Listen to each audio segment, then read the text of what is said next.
through. Let's go.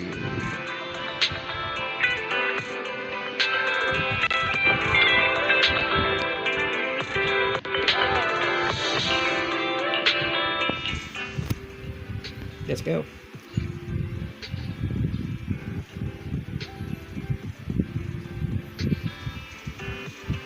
Let's go rest on the sofa.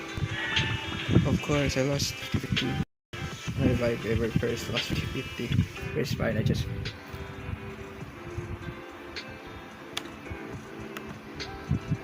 rest now.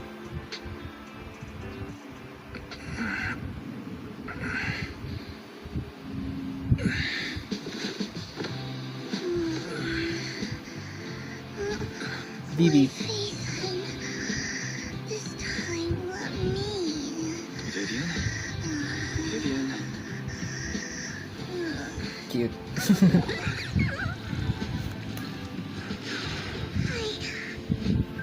I didn't disturb your sleep, did I? Ooh, that's so cute. Bear your tears with the past. Season 1 Epilogue. When I got here, the other Lord Phaethon said you were resting on the couch and just let me in. I meant to keep you company while you slept, but then I dozed off myself. I was going to sit here looking super cute, hands cupping my face. You know, like the #1 sleepy face I want to wake up to pose. I can't believe I ended up falling asleep myself. Vivian, are you sure you're awake? That sounded like sleep talk. I'm sure sleeping in that position couldn't have been comfortable either. No, Lord Phaethon. I was just worried that I had disturbed your rest. Just being able to see you sleeping peacefully is already the highlight of my day. No, my entire month. I'm tired of Though all it is a more bit late. puppies right there. Good morning, Lord Phaethon. You're here super early today, Vivian. Is there something? Mockingbird's death has stirred up quite the storm. I took some time to gather intel. It seems someone deliberately leaked the story that Hugo is an illegitimate child of the Ravenlock family, but I haven't found the source yet. Oh yeah. Could it be Hugo's uncle, Hartman? Maybe he's trying to turn people against Hugo and Mockingbird by playing the illegitimate child card. I suspected that too.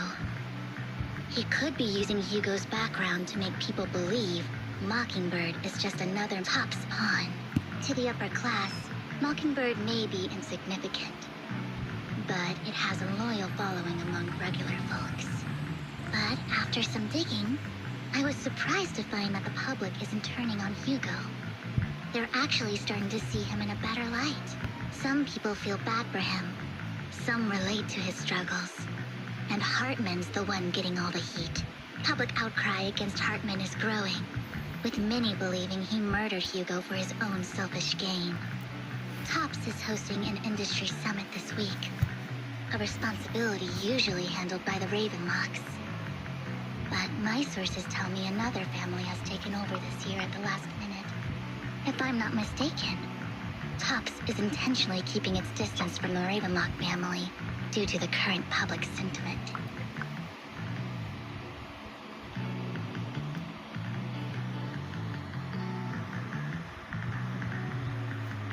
Based on our past experience with Hartman, he's not the type to sit back and let anyone mess with his power or interests. And that's what worries me. Hartman, in all likelihood, must have taken the sacrifice core. And now that he has this bargaining chip, who knows what kind of deal he'll strike with the Exaltists. Sorry for interrupting. Can I borrow Wise for a minute? Oh, no problem at all. I'm sure you have important Phaethon matters to discuss. Take your time. I'll just be waiting outside. Wait! Don't go outside, Oh, don't mind me, Lord Phaethon. I wanted to browse the videotapes anyway. I'll be right here. Just let me know when you're done. Yeah. Thank goodness Vivian didn't lock out the main door. Lycon's been pacing around outside for like half an hour and scared off at least 5 customers. He's stressing over what he did to Hugo in front of Vivian, but he really needs to talk to us. Maybe you should go speak with him first? Sure, I'll go talk to him. At the end of the day, we're all after the same enemy. As proxies, we should become the bridge between them.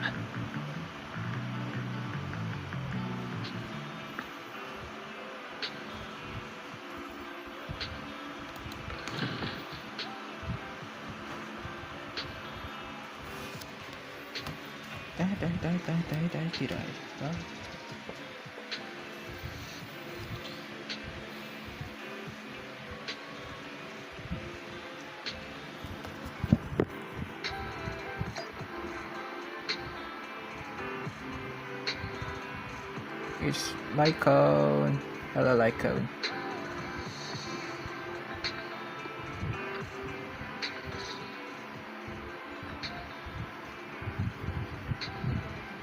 Good morning, Master Proxy. Good morning. Belle just let me know you wanted to talk to us and Vivian about something? Yes, it's an urgent request from the mayor, one that directly affects Nueredu's safety. However, before we get into the details, as a former member of Mockingbird, I'm concerned about Miss Vivian. Hugo made many mistakes and betrayed the principles of Mockingbird, but I'm certain he didn't intend to put Miss Vivian or you in danger. I don't know Miss Vivian very well, and I was the one who took her companion's life. I might not be the right person to comfort her, but I hope she doesn't regret the choices she made, or lose faith in the path she chose. Vivian doesn't seem down at all. In fact, she's been actively gathering intel. I think she's handling this with even greater calm than I am. If you're feeling bad about what happened with Hugo, it might be a good idea to talk to Vivian directly. From what I've seen, she's not as fragile as you might think. That's reassuring to hear. I trust your judgment. You've always had a sharp eye for people. Would you mind coming in with me? I'd like to apologize to Miss Vivian in person. Sure, but just to be clear, I'm staying neutral and not picking sides. You both have your own stance on this. As a proxy, I'll do my best to help facilitate honest communication. I respect that. Thank you.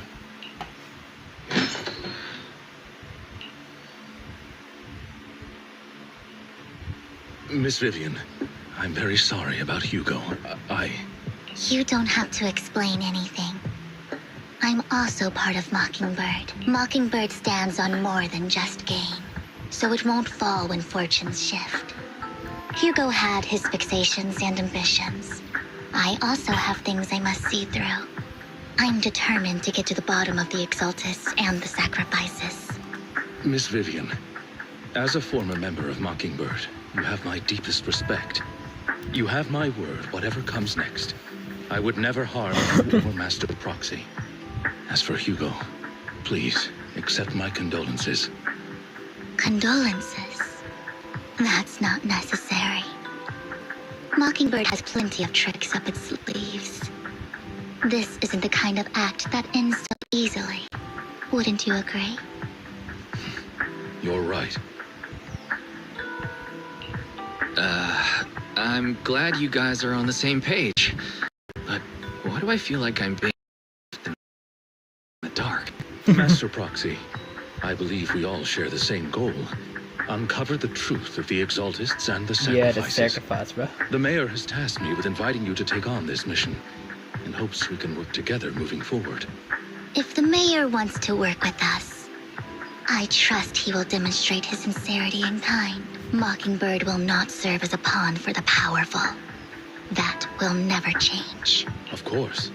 While the mayor can't handle this personally, he will make sure we have all the intel and support we need. Miss Vivian, I know you have your own intelligence network, but for some high-profile shady dealings, perhaps the mayor can provide you a different perspective. Please, take your time to discuss. If you're open to collaborating, I'll set up a call with the mayor so he can speak with you both directly. Belle, Vivian, and I need to think this through carefully with everything at stake. It's not a decision we can make lightly. Of course, I completely understand. When you've made up your minds, you can find me at the Ballet Twins. Yes, sir.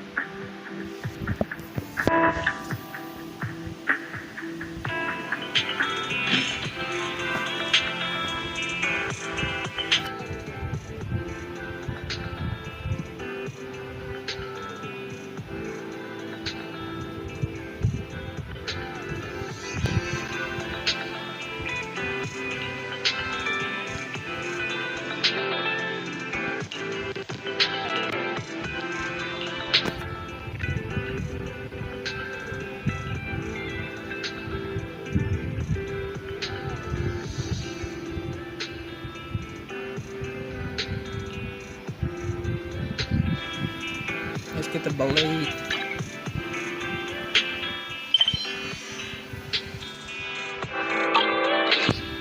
This is right. Yeah, this is the one.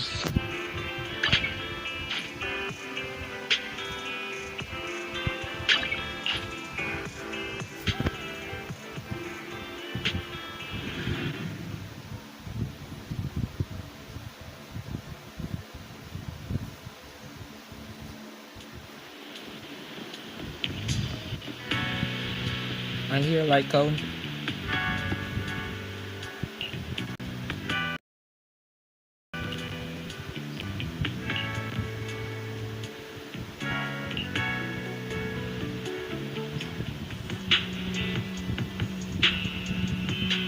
I'll connect the call to the mayor now. My dear friends, I'm glad you're willing to keep working with me. I'm truly sorry about what happened to Mr. Hugo Vlad. I didn't anticipate things would turn out this way. As mayor, I can't fully condone Mockingbird's actions, but personally, I had a lot of respect for Mr. Hugo Vlad. I looked further into Bringer's map. The sacrifices were created by an exaltist named Landon, who was active in Janus Quarter. Mr. Landon passed away in an accident a few years ago. Before he died, he was researching sacrifices and was said to have created a batch of serum that could turn living people into sacrifices. The problem was, the serum wasn't stable, and after his death, the recipe was lost. No one knows what happened to the exaltist in Janus Quarter back then. But it's clear that after the leader died, there haven't been major exaltist activities in the area. Bringer's map marks the locations where the exaltist's most successful attempts at creating sacrifices were. The leader of the exaltists in Janus Quarter died a few years back. They haven't been active since. Could it be that Hartman was just acting on his own? Unfortunately, that's not the case. My sources confirmed that Hartman had been secretly in contact with someone, and they only meet inside the Hollow.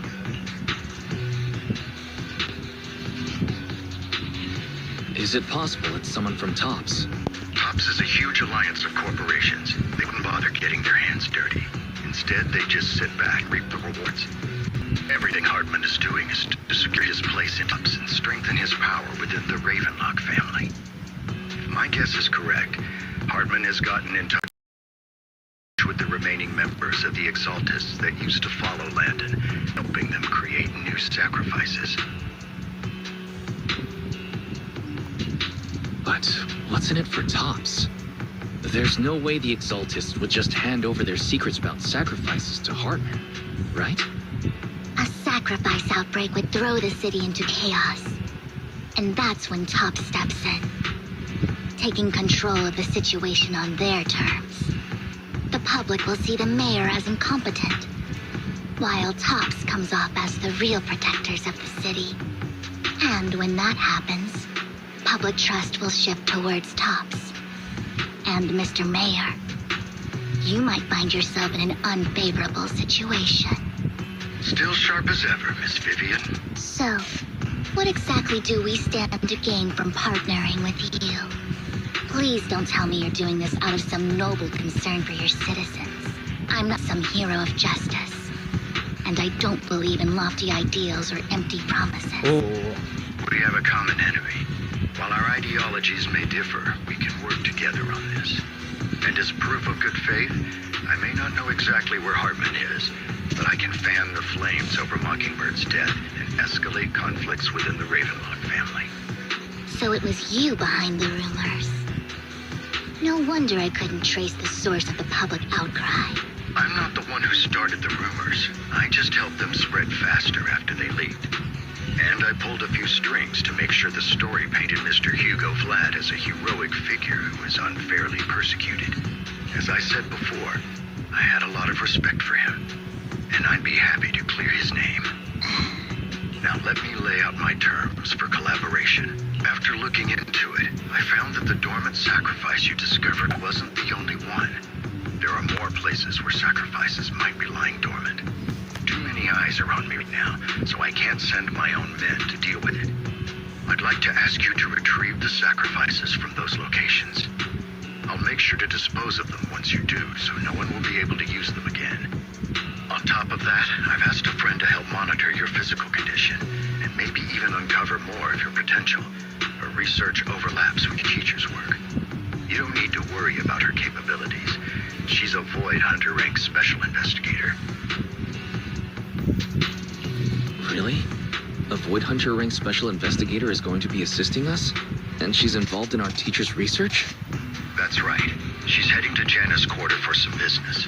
I wanted to set up a formal meeting, but she declined. She prefers to assess things on her own, and will reach out when the time is right. She'll let you know the details then. So it looks like you both are on board with this commission and ready to help recover the sacrifices? Okay.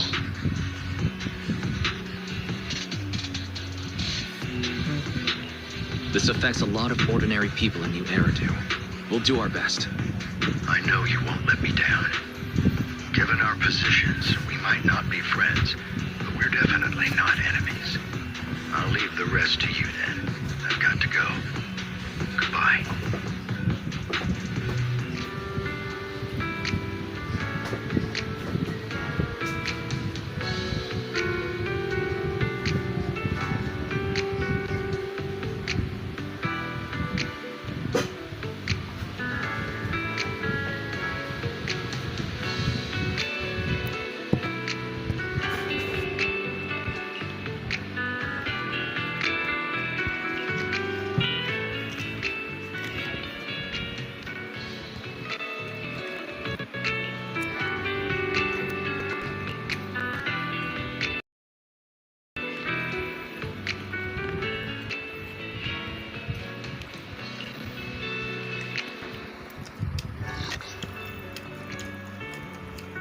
Is the con? Let's make a grand entrance.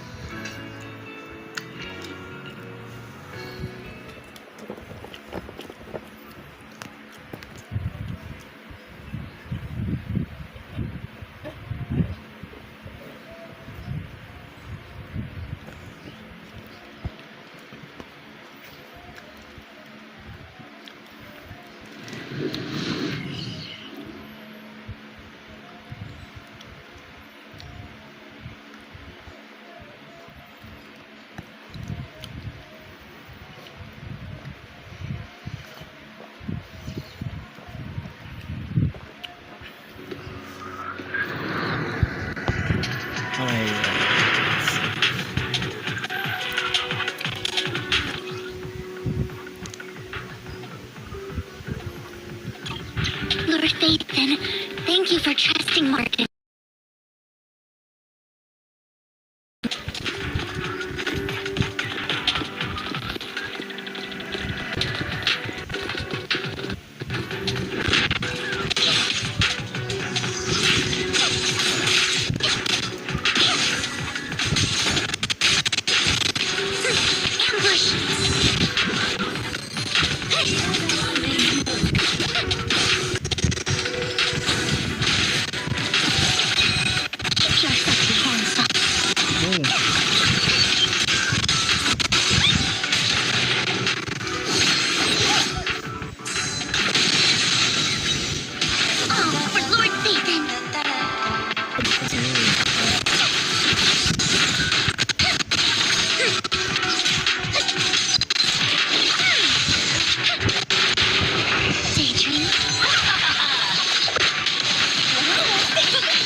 already taken the dormant sacrifice from here? Or did the Exaltus decide to relocate it? No. If these dormant sacrifices aren't handled carefully, they could awaken and turn against anyone nearby. She would risk them unless it's absolutely necessary. Did she realize that the mayor was looking into this?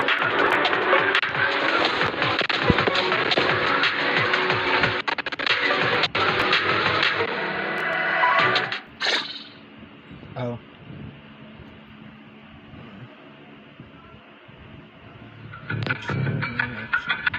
Did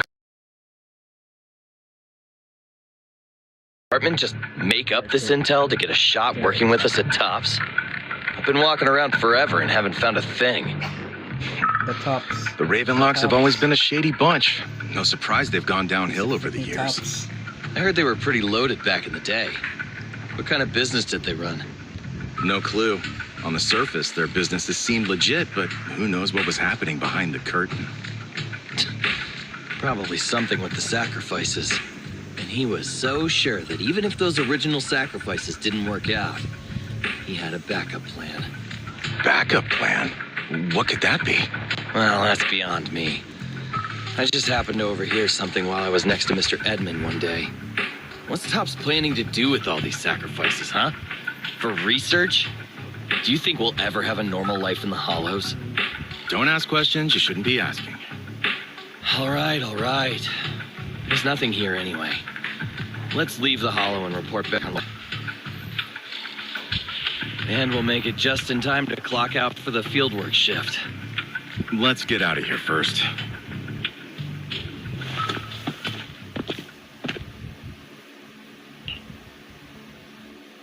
Hartman, that fool. He'll do anything to get into Tops, even if it means playing with fire. She's an Exaltist. Human lives have never mattered to her. The more people get dragged in, the greater the danger.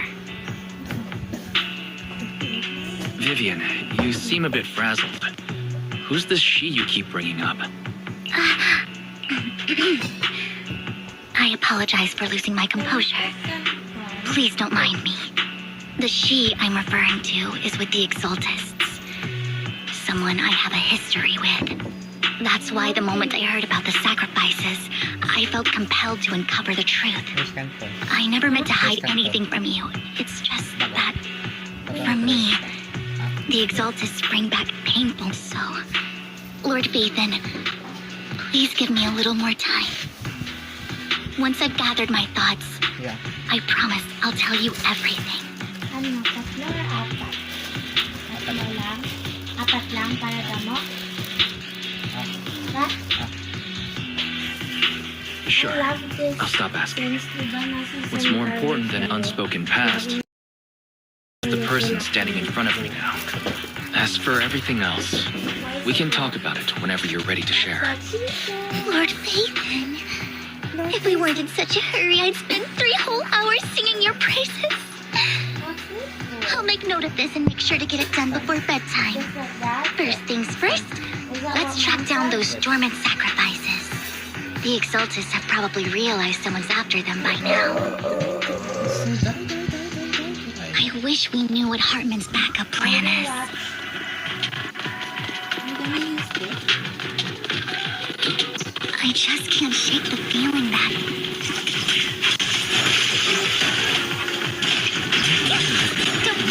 Something bad is about to happen.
Hugo may have done terrible things, but he had his reasons. Yeah, because the last time that Hugo told Mockingbird might be seen as the bad guys by a lot of people, but this sounds like what's it again? Not Injustice League, more like Suicide Squad. ironically, joining Mockingbird is what put me on the right path.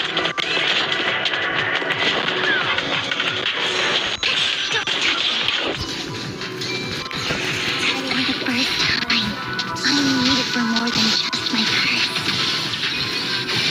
Oh, don't touch it.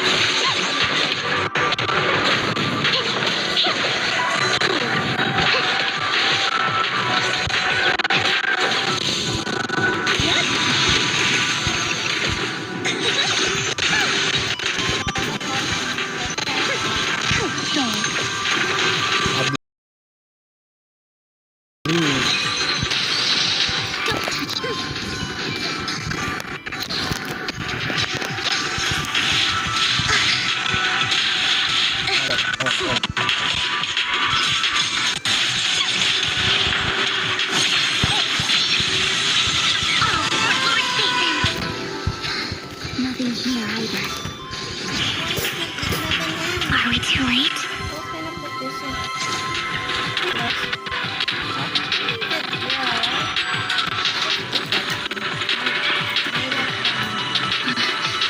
There's someone up ahead. Die. Forgot about it. We need new scissors.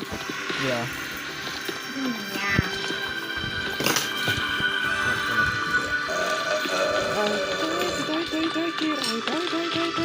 Why are there two? I don't understand about I knew it was you, Vivian. Camille, what are you doing here, Seth? Are you destroying the dormant sacrifice? Vivian, don't call me sis. I'm not your sister. Are you trying to stop the cultists? I never left the Exaltists.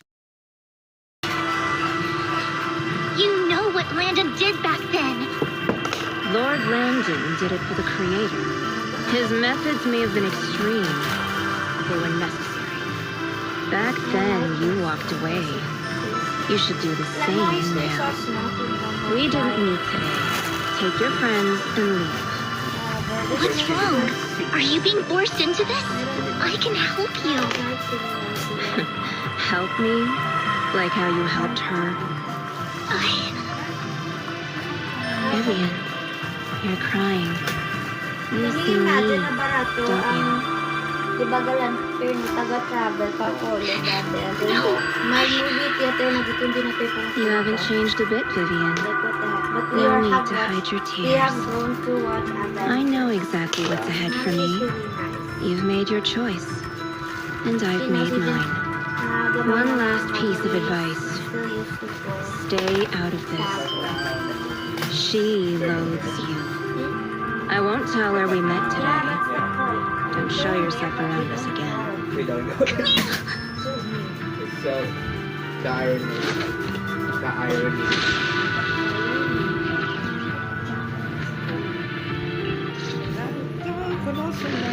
Lord Nathan, watch out! Vivian! Come on, you can do this, I'll tell Vivian. you what about later. Don't touch me.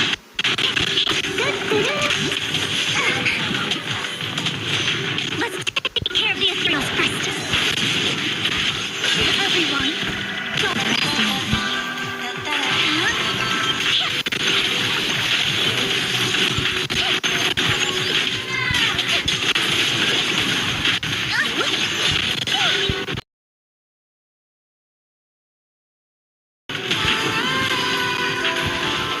Change is mine.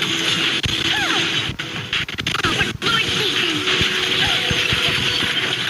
Don't you know? Keep my dress dirty and you'll pay. I just love how I did that. A blue! A blue!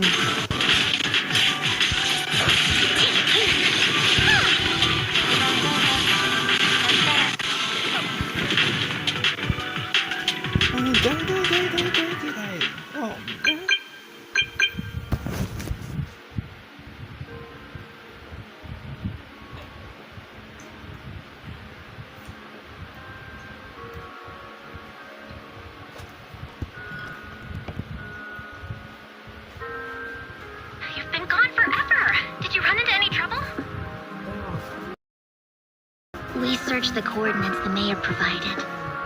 Most of them were no dormant sacrifices. Camille, the Exaltists have been actively destroying the dormant sacrifices. Why would the Exaltists go after the sacrifices?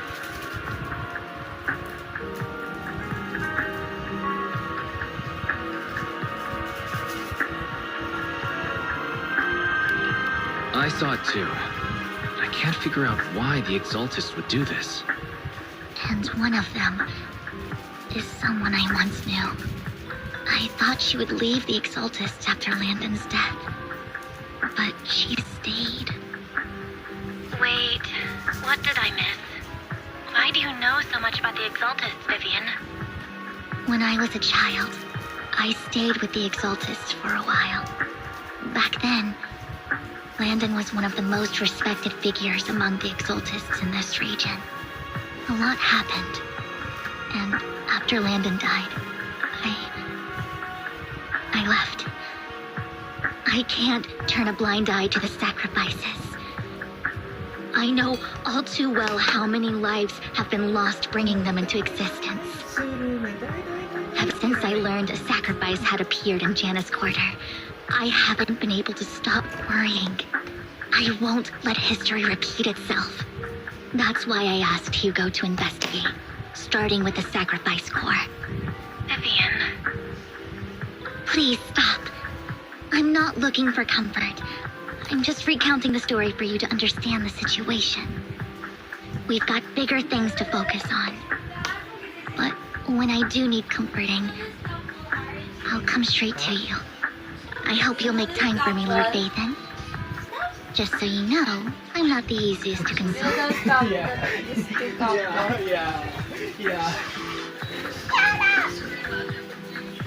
Yeah, so then maybe show your mind metal sword. My sword. Yeah, I'm good. I know I'm gonna use it. What do you mean they need it? It's made of metal.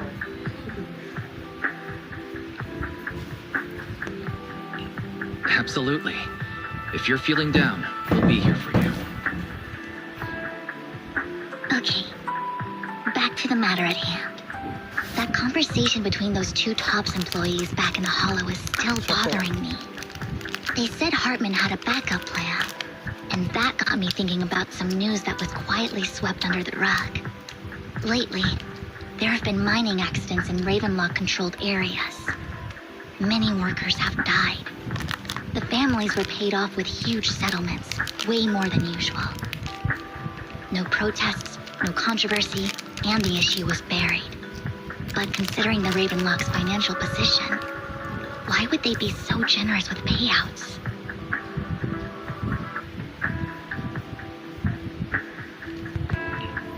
That sounds sketchy. Do you think those accidents were faked? Precisely. I don't think those workers died in mining accidents. I'm planning to reach out to some old friends, see if they've heard anything about this. Do you have time, Lord Phaethon? My contacts are just near 6th Street. Care to join me? Sure. Let's go together. Let's go together right now.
old friend of mine said she has some new intel.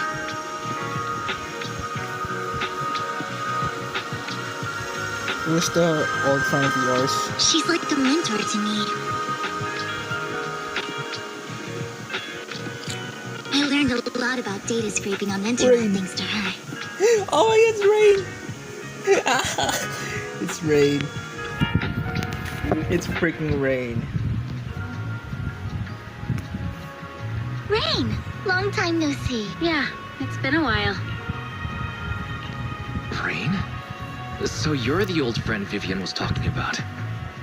Yeah, Phaethon. Long time no see. Rain, you actually know that Lord Phaethon is Lord Phaethon? No, I mean, you actually know Wise is Lord Phaethon. I didn't know right away. One time, I needed a favor from Nicole. I only found out after meeting them. I mean, who would expect a legendary proxy to be running a video store for a living? Oh, by the way, your idol... Rain, let's not bring up old stuff. Lord Phaethon wouldn't be interested in that. Why are you all tense? Right, Lord Phaethon lives on 6th Street too, and might know your idol. Remember when you traced that post on Internet to 6th Street and actually went to check it out? And you came back all bummed, spouting nonsense. Like there was only a black cat at the location, and maybe your idol is actually a talking cat. Or something like that. I think I know that black cat. It hangs around our shop now. Lord Phaethon, please, let's drop this topic. Come on, Vivian. It's been years, and you still won't say who your idol is. If you'd just let me, I'd have tracked them down ages ago. I get it. You want to find the person who's important to you on your own. But you've tried so hard already. It's okay to lean on me a little, you know. I'm sure your idol won't hold it against you. I shouldn't have come to see you. Huh? What's wrong? Rain, Vivian said you might have some intel for us. Should we get into that first? All right, let's get down to business. Here's something I'm pretty sure about. The Ravenlock family's claim that those missing workers died in an accident? Don't buy it. The last signal from those workers was near the Hollow. Then communication went dark. I think they were taken into the Hollow. And yesterday, I picked up that the Ravenlock family secretly hired some people to search the Hollow's perimeter. I caught a weird distress signal from someone and managed to track down the source. When I tried to reach out, the signal cut out completely. The last trace of the signal was near Lumina Square. Finding someone in real life isn't really my thing, so that's where you come in. Okay, we'll take a look around. You just said this is something you're sure of. Do you have anything you're not so sure of? I dug up some info online, and one thing stood out. A few days ago, there were some creepy sounds coming from an abandoned warehouse by the port. The place was locked up, so no one could see what was happening inside. Not sure if it's related to your search. If you don't find anything useful around here, it might be worth checking out. Well, that's all I have for you. Thank you, Rain. Don't get all emotional on me now. I'm just helping out a friend. This one's on the house. Consider it payback for the favor you did me last time. But if you still want to find your idol, hit me up. I've been curious for what... All right, don't worry about it. I'll manage it myself. Stop being so nosy, Rain. Nosy? Nah, just professionally curious. What kind of person is worth all this searching, huh? But honestly, whoever they are in real life, they've become a part of you. You've come a long way in this search, Vivian. I much prefer the person you are now. So if you find this person, don't chicken out. Go meet them. People will appreciate you for who you are. Rain. I might not care about the real world or what it'll be like, but I hope everyone I know can live a good life. I'm counting on you to save the world, guys. All right, I have other business to take care of, so I'll leave the rest to you.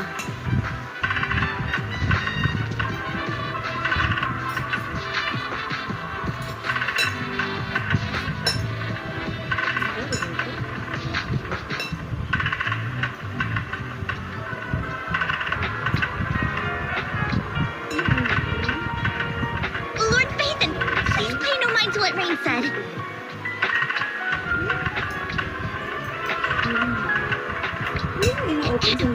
That big guy's up ahead. Let's hurry.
Can you please not put yung mga ano? Itapon mo na agad yung mga bato, mga buto open. Hindi na si ate ko yung nagawa. Ayan, pati ito. Ano yan?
Don't take me back, please. I was wrong. I know I messed up. I don't want your money anymore. Please, no. Calm down. Who are you? I won't say anything. Just let me go. I don't know anything. I swear, I know nothing. We are not PubSec, the HIA, or the Ravenlock family. We won't force you into anything. There's no need to be afraid. What do you want from me then? We simply want to know where the Ravenlock family took you and what they made you do. I can't say. I can't tell you. I have a family. They'll hurt them. You never saw me. Please, just stop asking. Don't you wish to see your family? Later. I don't deserve to see them. It's my fault. I was greedy. I did this to myself. But your family must miss you dearly. I'm sure they won't blame you. No, it's my fault. It's all on me. I don't want to drag them into this. If the whole ship is sinking, no one on board can escape. I'm just a nobody. And right now, there's nothing I can do to change anything. If you care about your family and friends, now is your chance to stop the disaster before it's too late. Even a butterfly flapping its wings can send a tsunami surging across the ocean. No one knows how this will turn out. But if you do nothing now, the only thing waiting for you at the end will be regret. We're not here to turn you in, and we won't force you to confront them. You'll be safe with us. I'll help you return to your family, but you must tell precisely what happened. Hartman offered a huge amount of money, looking for workers to go into the hollow to guard something. The money was way too good. We all kind of figured something wasn't right. I thought it was just smuggling or guarding some kind of illegal ether resources, so I signed up. After we sent in our applications, Hartman's men took us into the hollow. The first place we went, there was a strange box. When we got there, they handed us some pills saying they'd improve our aptitude for ether, for us to last longer in the hollow. But after I took them, everything went fuzzy. Something was definitely off about those pills. When I woke up, I saw my coworkers dead in front of me. And there was blood all over my hands. They said something about me being a good experiment, moved me somewhere else, and locked me up. They wanted to inject me with something. I got scared and didn't know what was gonna happen. But then a blonde guy found me, gave me a carrot, and let me go. So I escaped. I didn't want to kill anyone. I don't know. It wasn't your fault that your coworkers died. You were just a tool in their hands. Do you remember the place they first took you? Do you know what was in that box? I only remember the first place was like a rooftop. I think it was on top of a tall building. What exactly was in that box? I can't remember. I'm not lying. Those pills they gave us, they make you hallucinate. I took just one and my mind felt like it wasn't my own. My memories turned into a blur. I'm telling the truth. I'm not trying to run from my mistakes. I just really can't remember what happened. I know you're not lying. We'll arrange for your protection. You can rest easy and recover. And once this is all over, you will be able to reunite with them.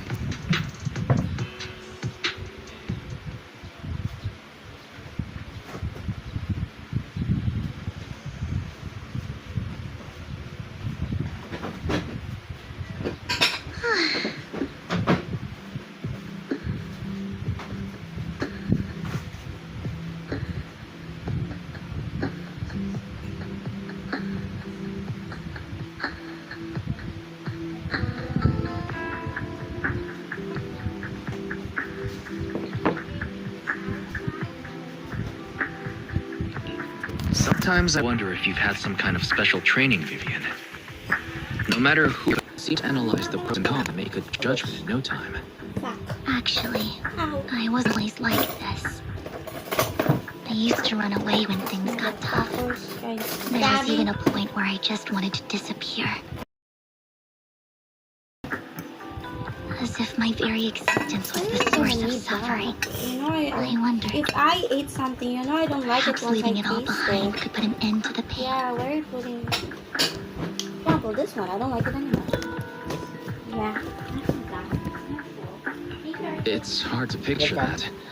My first impression of you was pretty assertive. Well, I was on a mission at the auction when we first met. And just as Rain said, I've come a long way from who I used to be.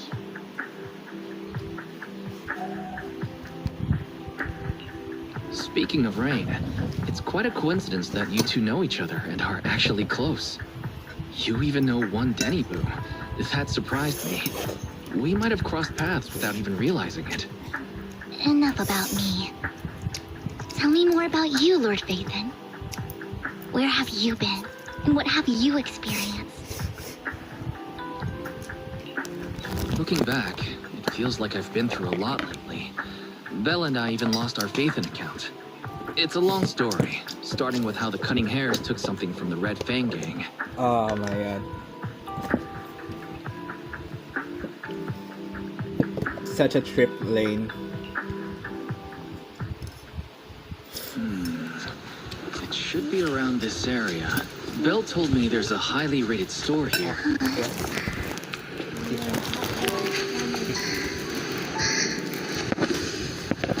Lord Vathan! What's wrong? I've seen that black cat on 6th Street. That harmonica on the outer ring you mentioned. I've heard it before, too. I've even been to the monument outside Hollow's Hero.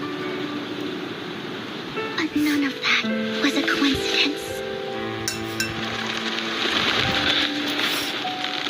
It was me.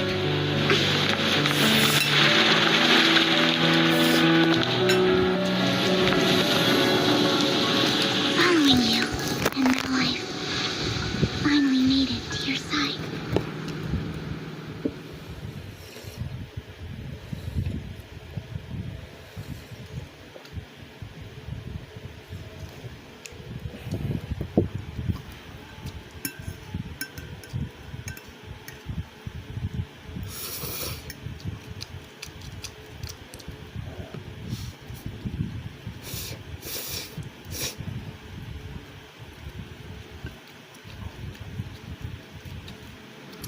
Ever since I was little, I had been seen as the bringer of bad fortune. I had traveled to many places and witnessed far too much misfortune.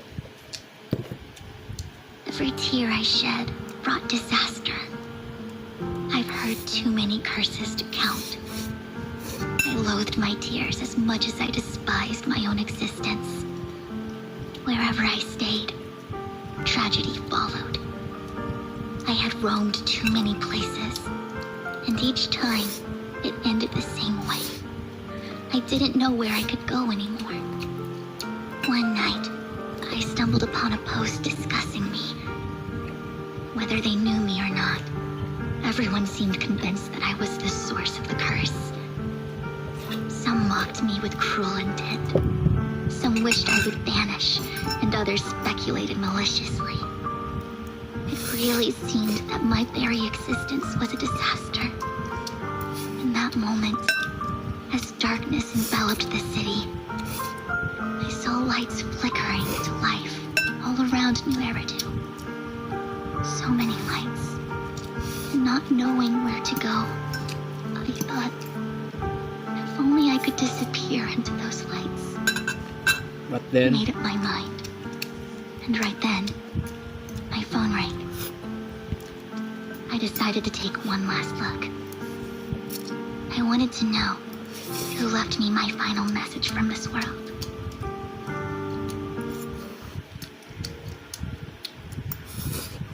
It was you, Lord Vathan. Huh? Me? Yes. And I checked with the other Lord Vathan. You were the one using the account at that time. But I know you probably don't remember it. After all, it was just an ordinary day, with an ordinary post and meaningless comments online.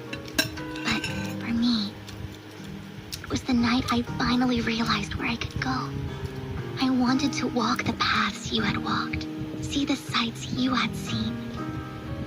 And then, one day, share it all with you, face to face.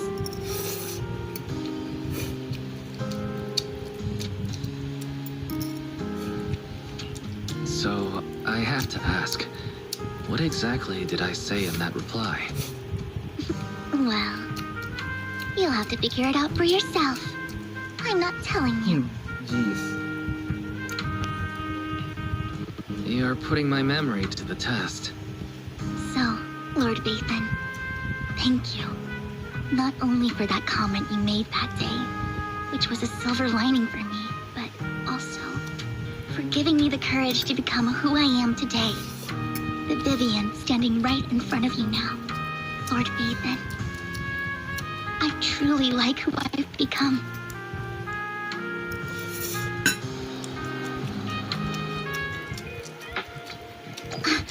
Lycon just sent a message. There's an update. Yeah. Let's go. Let's head back to the video store and go over the details together.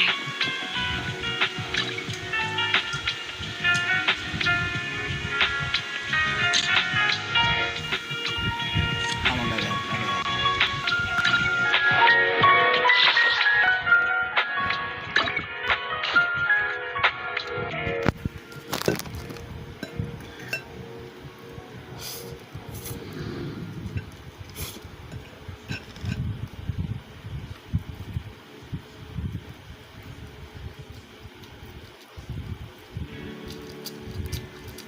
Wise, you're back. Looks like Lycon's tied up with something. He said I should just chill until you're back, and then we can talk online. I'll call him now. Master Proxy, Miss Vivian. The gentleman Rena brought back has stabilized and calmed down now. Based on his account, we've identified where Hartman is hiding the core. He also mentioned that Hartman plans to trade the core with a group of people. We suspect that this group consists of members from the Exaltists. I knew it. Now that we have the location, it would be splendid if we could seize the sacrifice core before they... Precisely. We hope you could head to London as soon as possible to secure the sacrifice core. We'll get there right away. I have other matters to attend to, so leave the retrieval of the sacrifice core in your capable hands. The mayor's friend that he mentioned before will also be assisting you this time. The target coordinates have been shared with her, and she'll meet you there. Please, and I wish you all the best.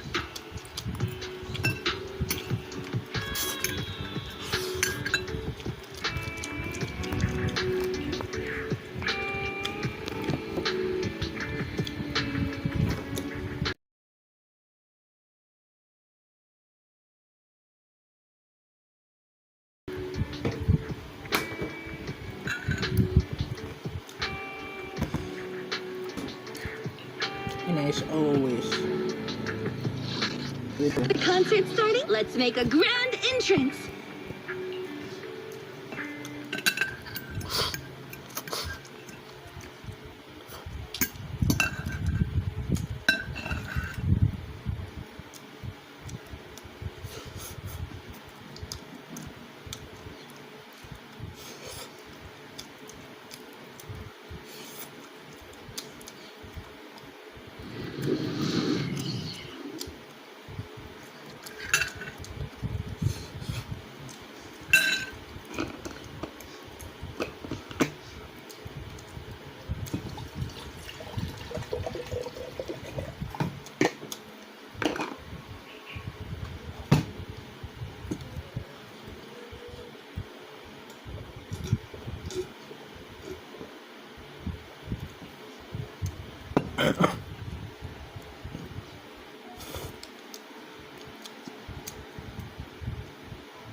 Where's the sacrifice core?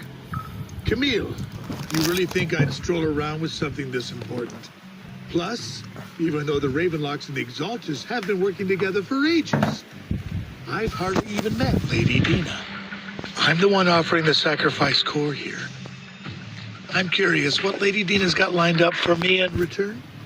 I'm just here to verify that the core you mentioned is real. Once that's sorted, Lady Dina will give you a proper response. Our partnership isn't just talk. We need to be sure you have what we need before moving forward. Sure thing. I'll take you to where I keep the core. It's the heart. Once you verify it's legit, have Lady Dina come over. We'll lay everything on the table face to face.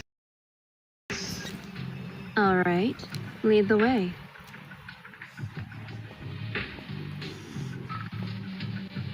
It seems Hartman is trying to bargain for more. What a greedy and insatiable man. It's just that... Why would they only send Camille for something as important as the sacrifice core? And I can't shake the feeling that Camille doesn't want Hartman and Tina to meet.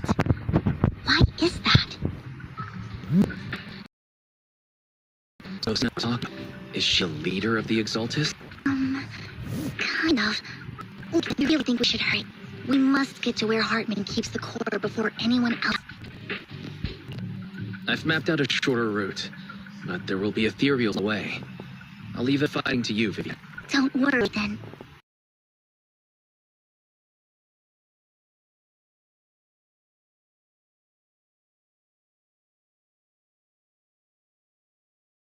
Your hands have been shaky. Let's go.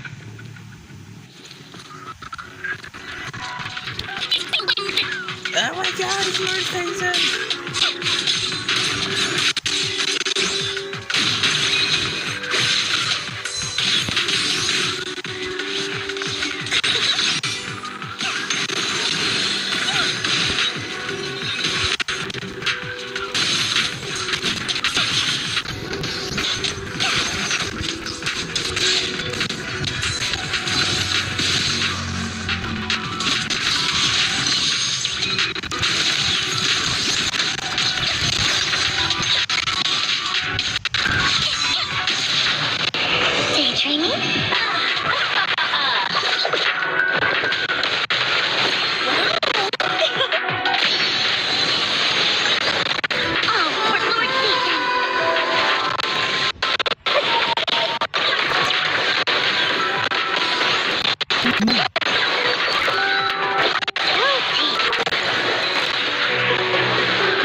Like to negotiate.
the Exaltists. It would be really interesting.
Hand over what's in the box.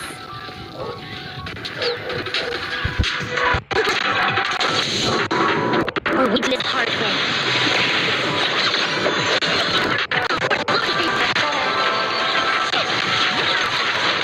You should talk to me, bro. Let's get past me.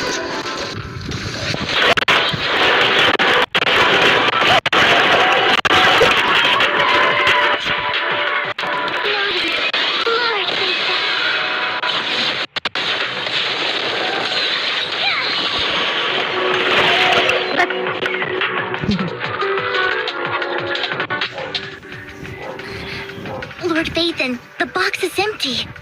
So Hartman never kept the core here to begin with? How did you even find your way here? Where's the core in the box? What did you do with it?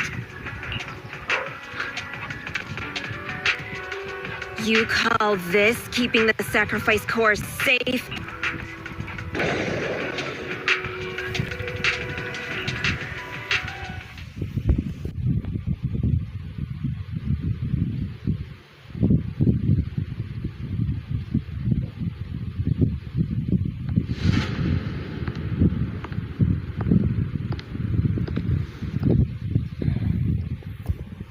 Vivian, it's been ages. Dina! Oh my, you actually remember me.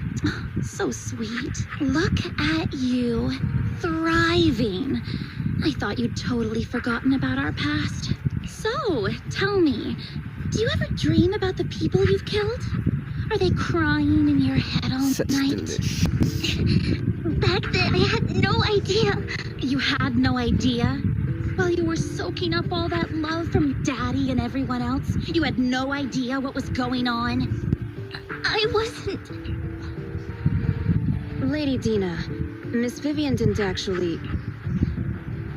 Camille, when did I say you could meet up with Hartman today? I just wanted to make sure the sacrifice core is legit. I was worried Hartman might try to pull a fast one on us. Really? Oh, more days. Just a few words from Vivian, and you'd be plotting my demise. Just like what you did with Father. I won't, Lady Dina. Don't even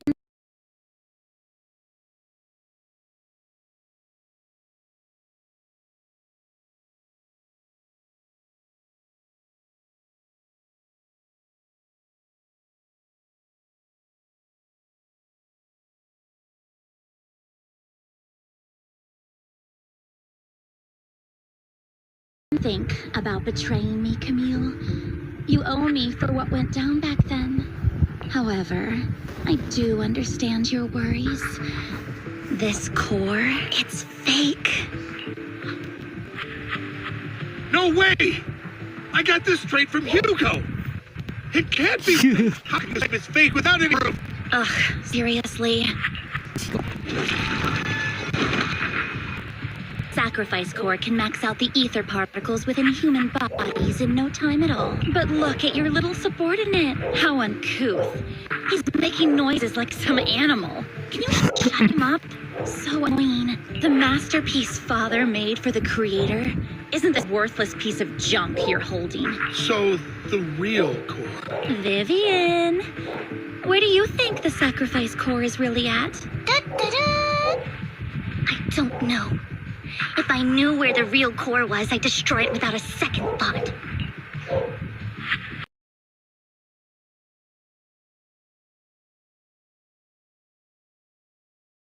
Dina, you understand what the sacrifices are.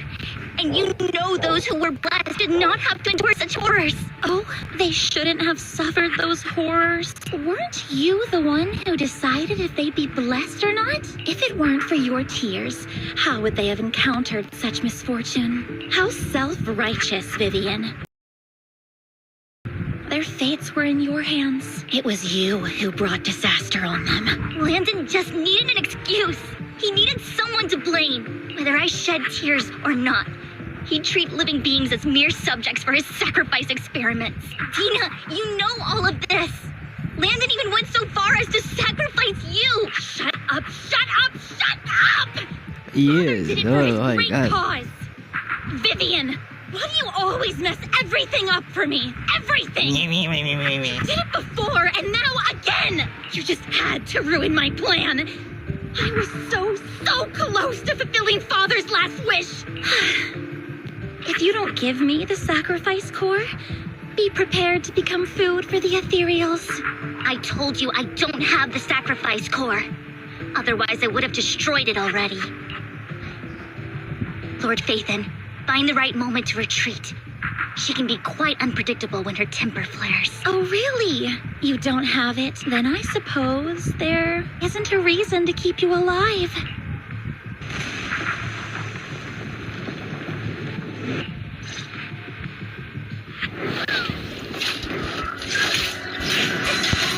What was wrong with everyone?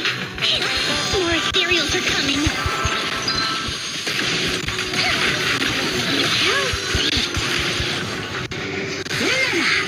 Beep, beep, beep, beep. Don't underestimate.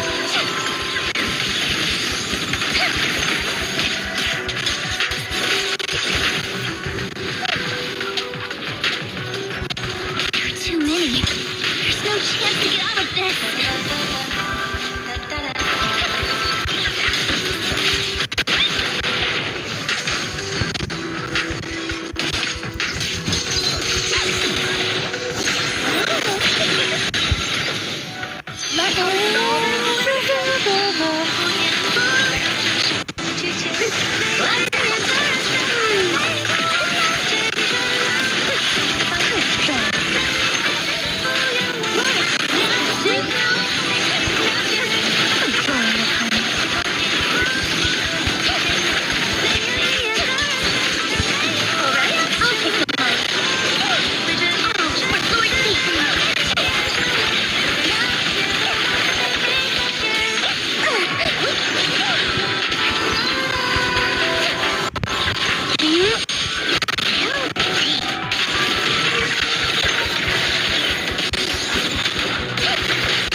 my god.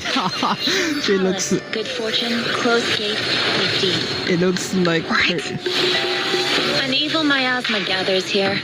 Another place Curse of of the Void. If you wish to avoid disaster, Makes then sense. head southeast. No, Tengu. It's Tengu. Now. Thank you.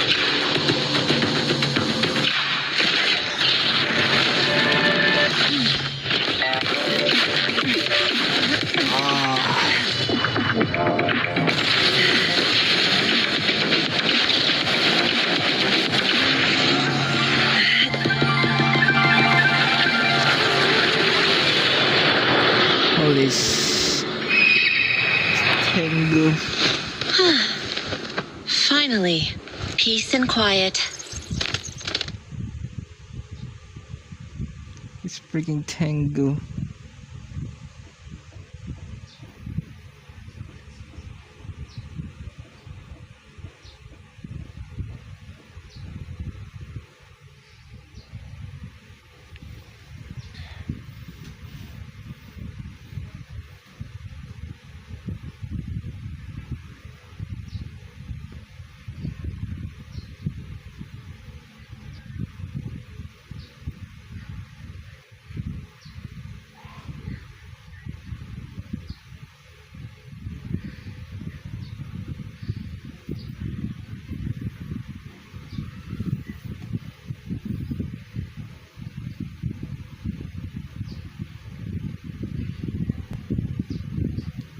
Freaking Tengu.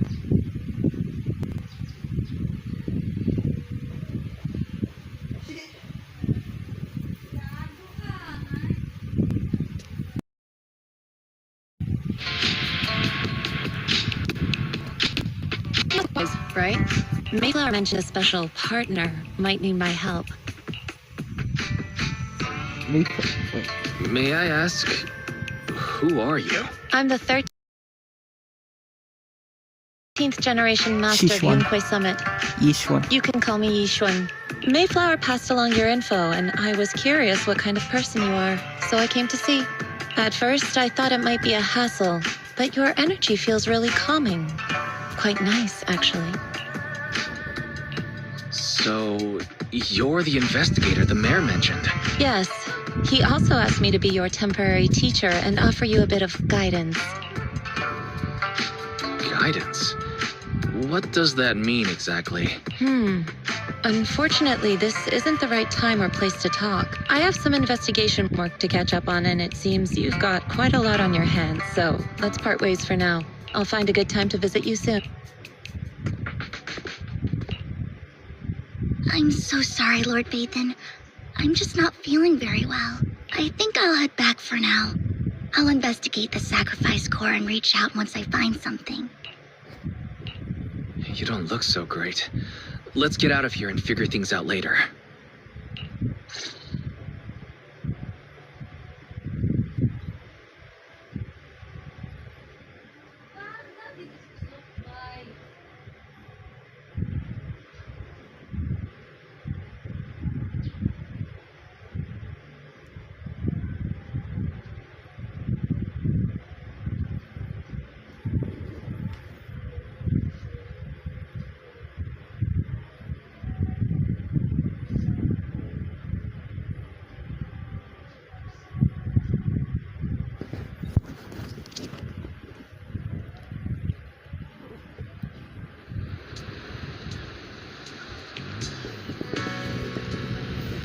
Vivian.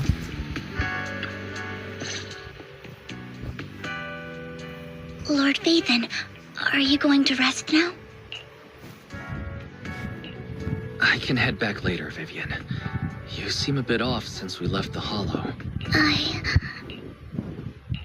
If you want to talk about what's bothering you, I'm here. Sometimes it helps to get it out. I didn't mean to keep my past from you, Lord Vathan. When I was little, people thought I brought misfortune, so no matter where I went, no one wanted me around for long. Then, one day, Landon adopted me and brought me to the Exaltists. There, I met Dina, who was so kind to me, treating me like a dear sister. She told me her father, Landon, was a great man who'd one day make everyone stop fearing the Hollows, so all life could live freely inside and outside of them. Dina helped Landon pick people for the blessing, and everyone in the Exaltists respected her greatly. Those who received the blessing would have a better ether aptitude, allowing them to enter the Hollow freely without fear of sudden disaster. Back then, Dina would chat with me every day, always about the Exaltists and her father, but things between us shifted when Landon asked me to step in for Dina. Landon told me I didn't only bring misfortune, and that if I listened to him, I could actually help people. After that, he'd take me to meet people, and if I shed tears, he'd give them a blessing medicine.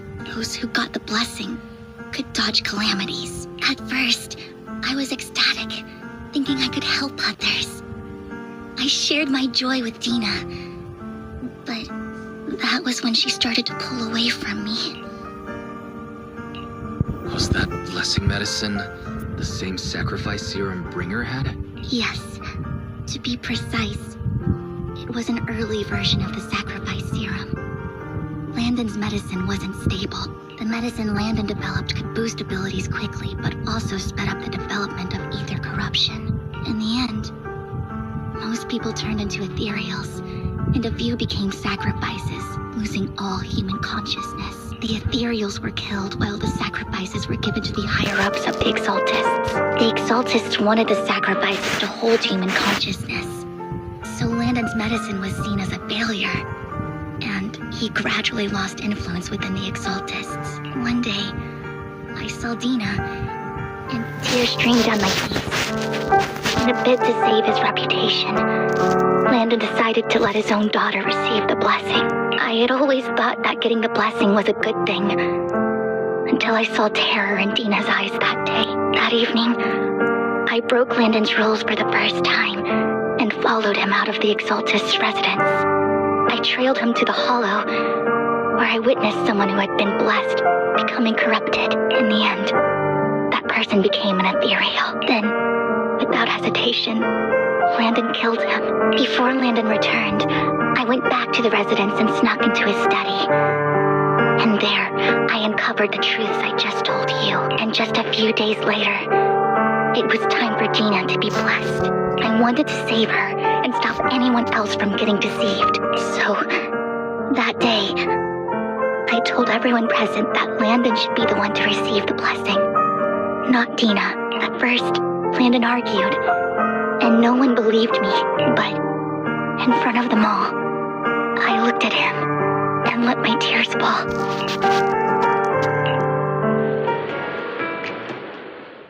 Lord Landon, please accept the blessing. Vivian, you... Why won't you accept the blessing? Were you lying to us? Ungrateful fools! You have no use anymore! Run! Run! Dina! Dina, wake up! We have to go! Vivian? What's happening?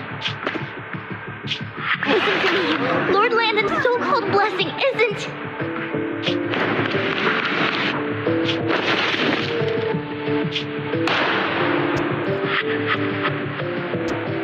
Father!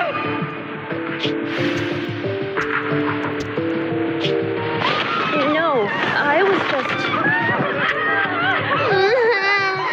Mom, I want to go home. It's got nothing to do with us. This is just what happens when you don't accept the blessing. Vivian, was this you?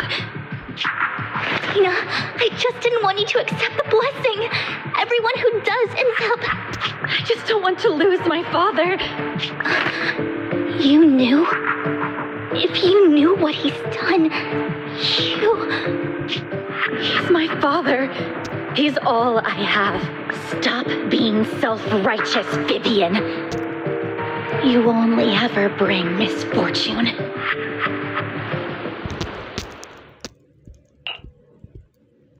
I thought once Landon was gone, Dina would leave the Exaltists. I never expected her to continue his research, or that Camille would stay. Camille lost her entire family in a hollow disaster, so she's always supported the Exaltists. She's not a bad person. She's just someone searching for hope. She joined the Exaltists very early on, and even watched Dina grow up. That day, she was just so desperate to save Dina that all these years, she's been following Dina, taking care of everything out of guilt, I think. But I didn't just fail to save Dina. I trapped her. I see misfortune approaching, but I can never change its course or avoid the bad ending. Maybe I really am a bringer of misfortune. No, you're not the one causing trouble. Whatever went down with the Exaltist, it was Landon who was pulling the strings. As for Dina and Camille, they knew the truth and they made their choice.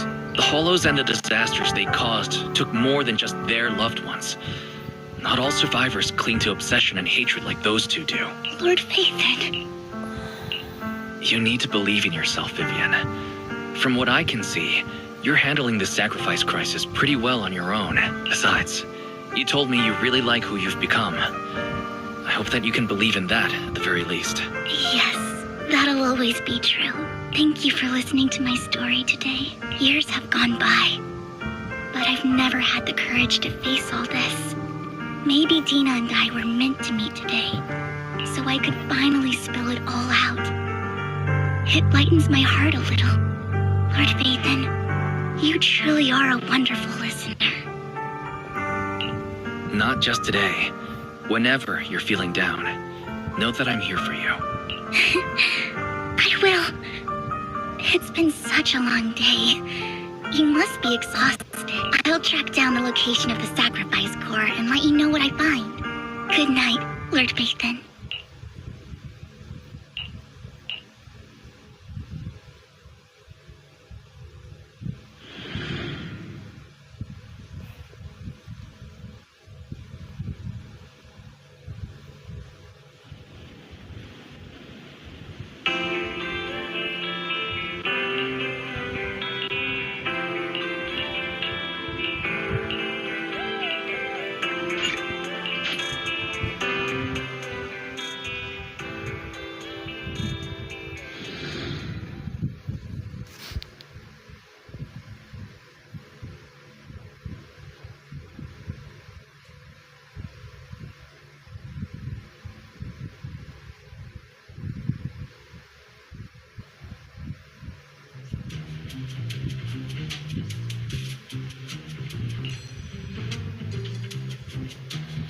Shaw, I didn't expect you to be working here. Perfect. I was just covering someone's shift. The screening here is super strict, and I was afraid the supervisor would realize I was new and subbing for someone, so I hid in the control room during the supervisor's inspection. So I happened to bump into this guy, a blonde man wearing a hat, and I think he was checking some footage. Then he logged that footage into the tape he brought. Later, I found that part of the footage had been wiped. Blonde, wearing a hat. Could it be Hugo? Do you know him? I think it's him. If it were Hugo... I think I know where he would hide the tape. Thank you, Shaw. You were a big help. Great! You also helped me a lot when I started working. I used to make mistakes all the time. If it weren't for you cleaning up my messes, I would have been fired ages ago. So I'm happy I could help you too. All right, go ahead and do what you need to do. We'll catch up another time.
I know it.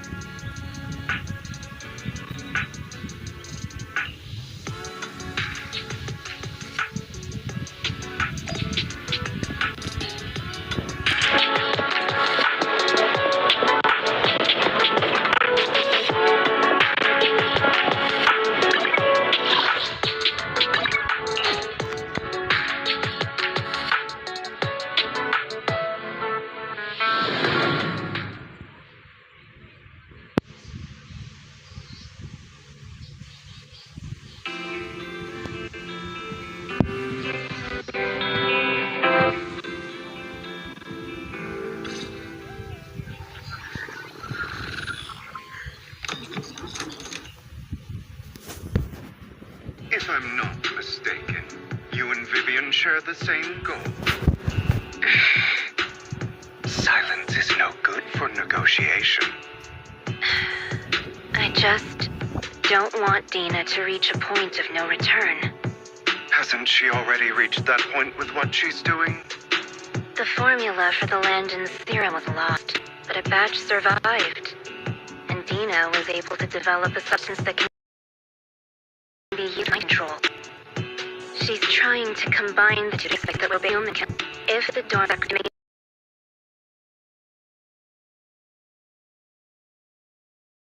lenses are destroyed, we can end this. Dina's concoction can't create sacrifice zone. And sacrifice core?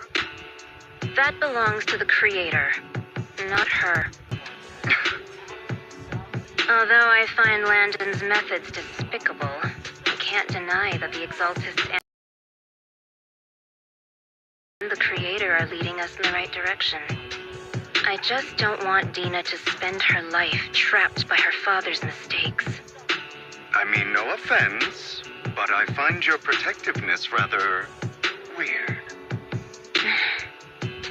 I will confirm the location of the dormant sacrifice and find the chance to relay the information to you. I do not want any of my people to be going into danger. As for the sacrifice core, I only guarantee that it will not fall into her hands. As for how things will ultimately play out, the future will guide me.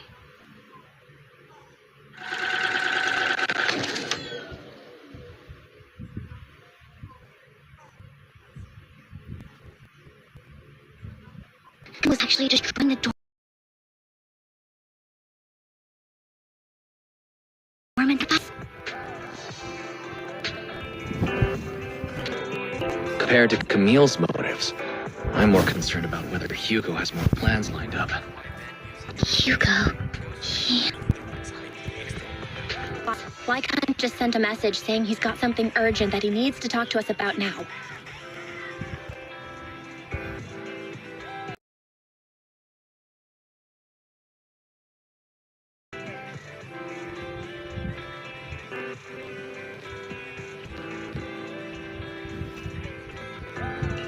Alright, let's patch him in.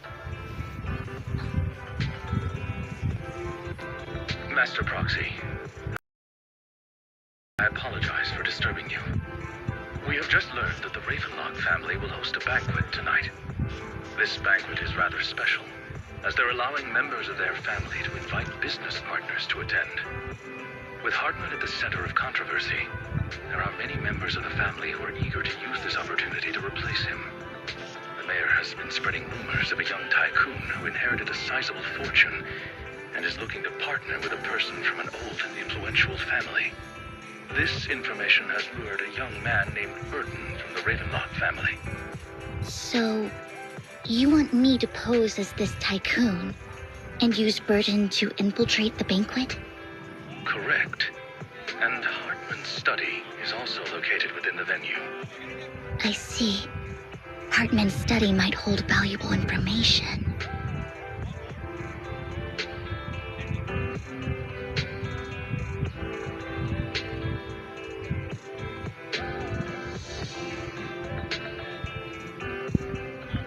It seems like there's nothing left for me to do. You can attend as her +1. +1? Lord Phaethon, please go with me!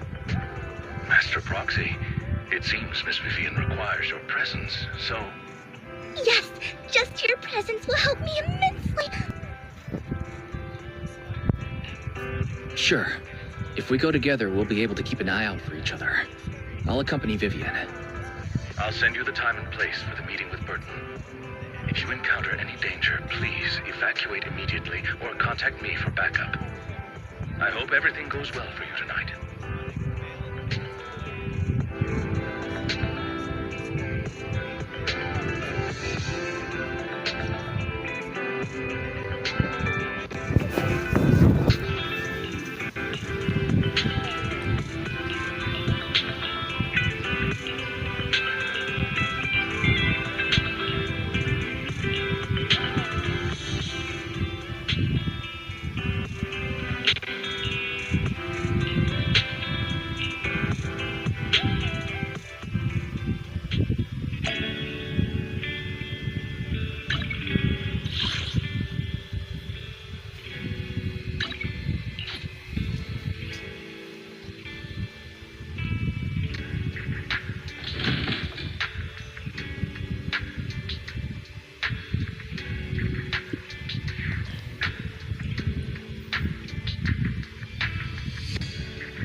Miss Banshee, I believe I've shown you my sincerity.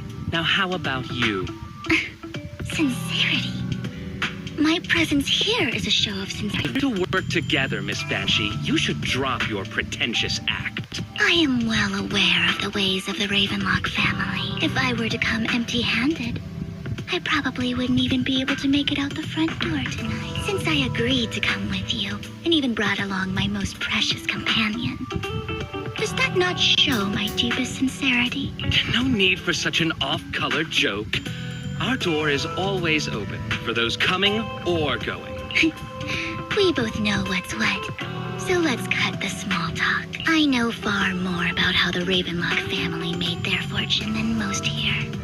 I am also well aware of why Hartman, despite such a massive scandal, still remains in power. Oh?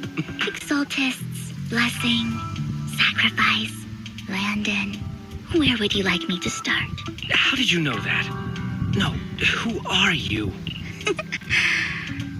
Don't be so tense. If I'm not mistaken, it's about time the banquet began. My companion and I are practically famished.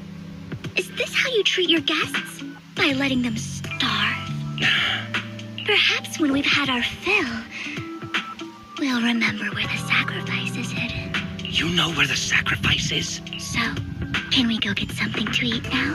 And I'm also looking forward to receiving a special dessert from you. We can discuss what you wish to know while we enjoy dessert. Of course. I wouldn't let such important guests discuss matters on an empty stomach. As for dessert, I will prepare it myself, and I guarantee it will satisfy you. I'll come find you later. I wish you a pleasant evening.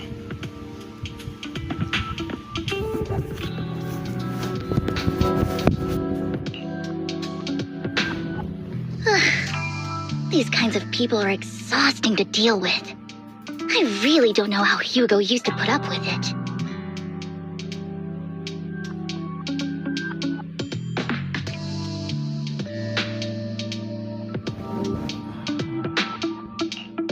Was there a special meaning to the dessert you mentioned just now?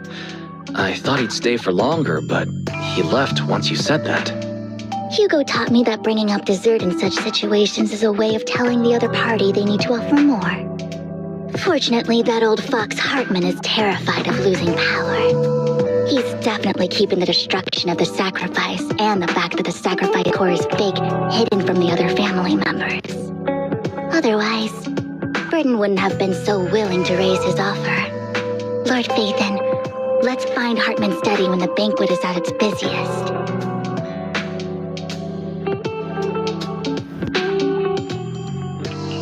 All right. I've already taken note of the surrounding terrain. Once more people arrive, we'll enter the garden through the door in the corner of the banquet hall. Wherever you go, I'll follow, Lord Phaethon.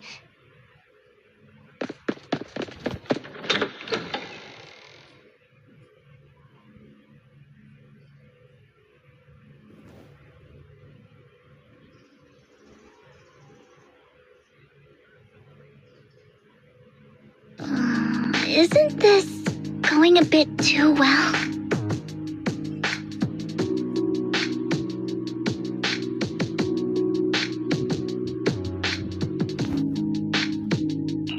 The security outside of the manor is really strict, but maybe it's more lax on the inside. Let's assume we got lucky. However, just to be safe, I'll call Lycon.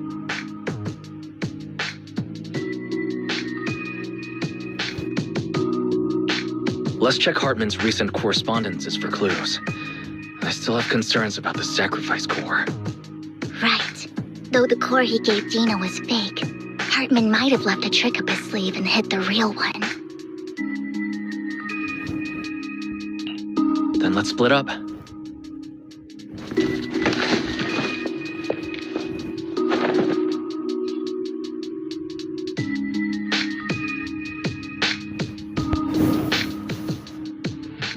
Esteemed guests, is the catering at the Ravenlock family banquet not to your satisfaction? So much so that these two distinguished guests felt the need to come to my humble office to scavenge for food.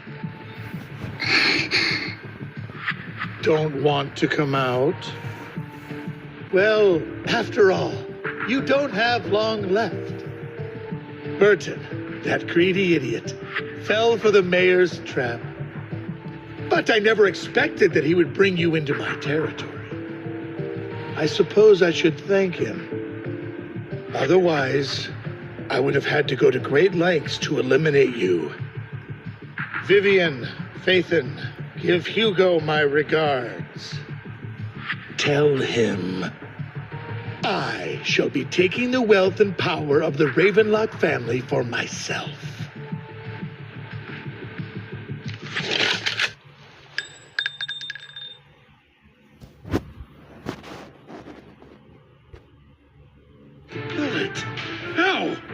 Oh my god. Dear uncle, why must we be so distant with one another?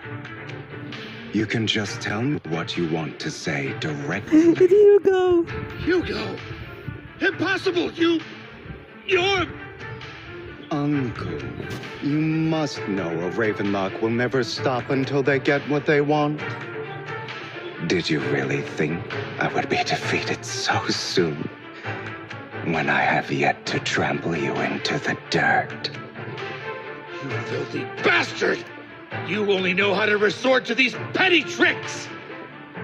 Petty tricks?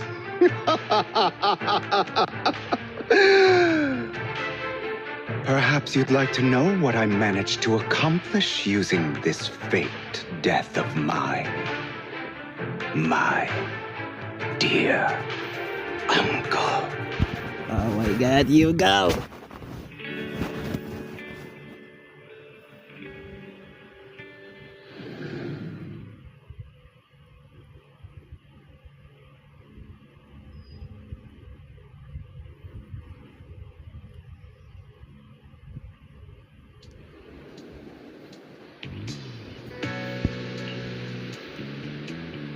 Faking my own death. Hope it's all worth the theatrics in the end. It's Hugo. It It was just to keep Hartman off my back, but maybe I went a little overboard. The manager must be pretty shaken up. I should apologize at some point. Yeah, you should apologize, you know.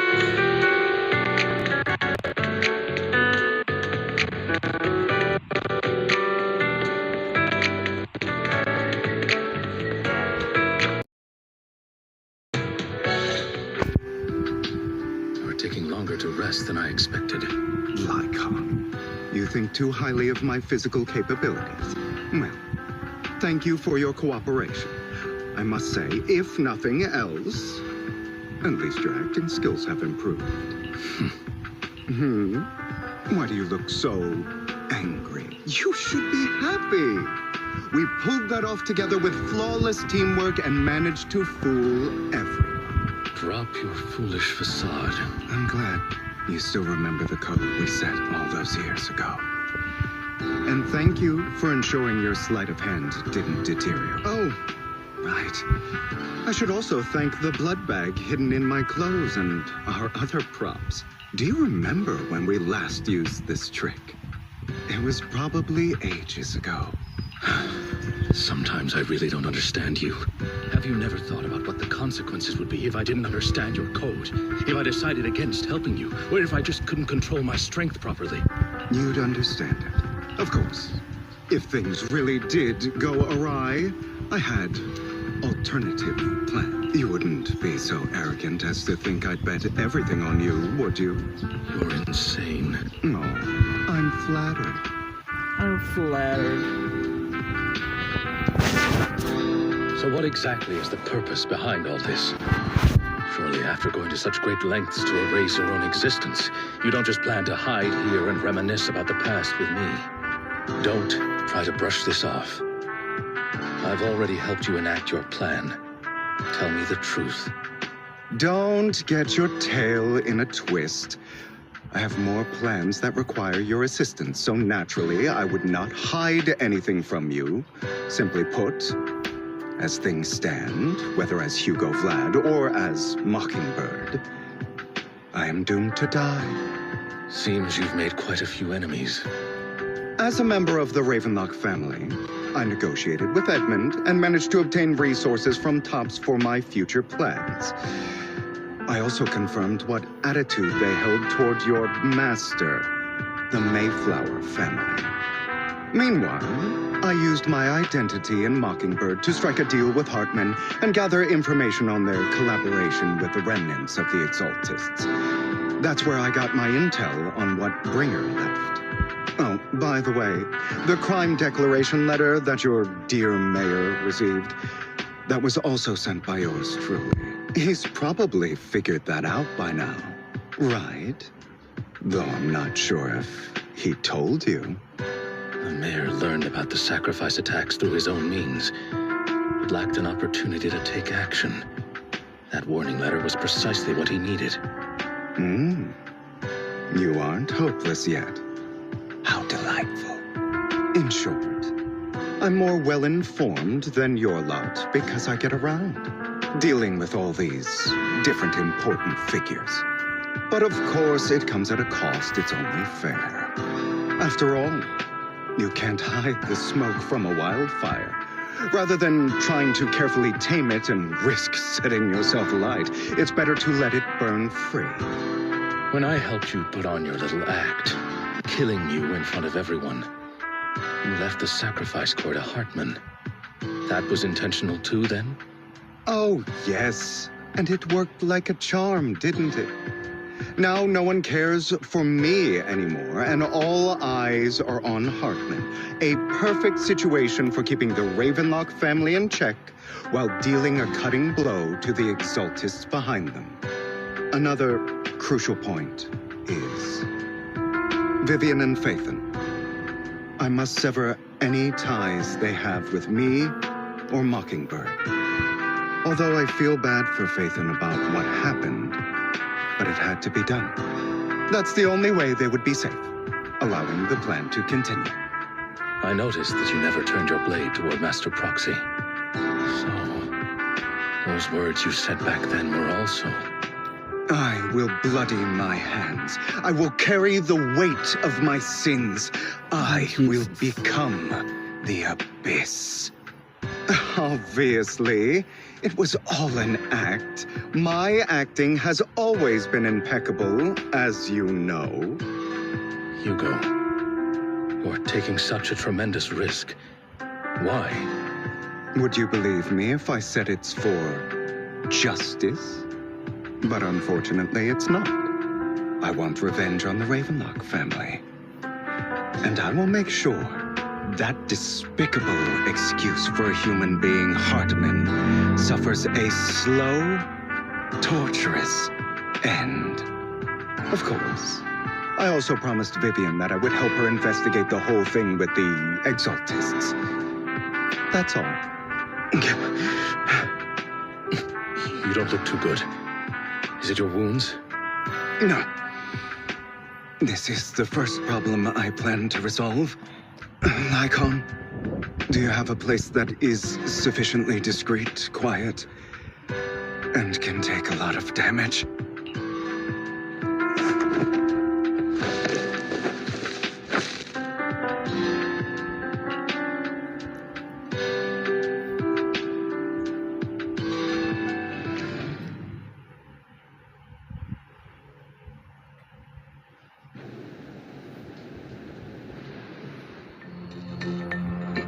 What exactly are you doing? Don't look at me like that. If I didn't have to do this, I wouldn't. Hartman recently obtained a bizarre substance, most likely from those crazy Exaltists. After use, it allows control of the victim's mind. To some extent. You were dosed with it.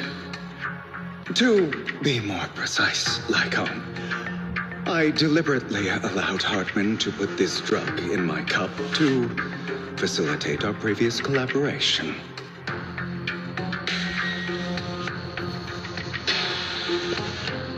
After finding out about it, I quickly found someone to help analyze its composition. The good news is he gave me a very low dosage, perhaps because he was afraid I might notice. There's a different medication that can delay its onset, preventing me from actually being under his control. I simply need to put on a show in front of my dear uncle. The bad news is that currently there is no antidote. When I delay those effects, however, they will accumulate and erupt when my body reaches its limit. It may even break my mind. And that's exactly what's happening now. I need to endure those accumulated consequences. So, I will lock myself in this room for however long that takes. I've tied my limbs to prevent me from smashing this place or accidentally hurting myself. Anyway, after you leave, do not open this door, no matter what you hear. I recommend seeking professional medical assistance. This is advice I received from a doctor. Or are you saying you don't believe I can make it? So, Lycon, come find me here at the scheduled time. All you need to do is smile and await my victory. What if I want to stop you? You know you won't succeed. You never have. And you never will. Time is short. Let's begin. I understand. Don't die, you stupid bastard. You're down, Lee.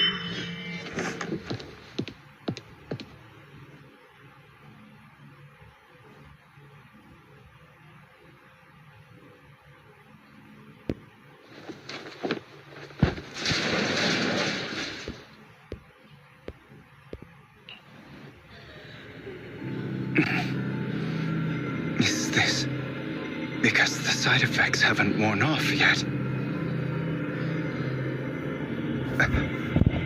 Lycon's late. I'm surprised. Or is something wrong with time itself? Looks like someone's over there. Might as well go ask.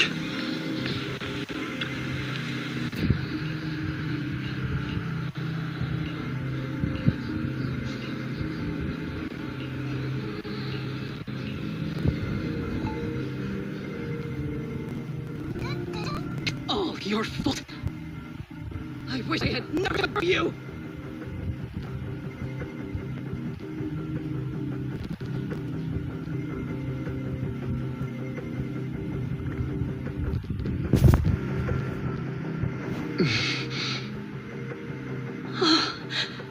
Everything will get better if you just die, right?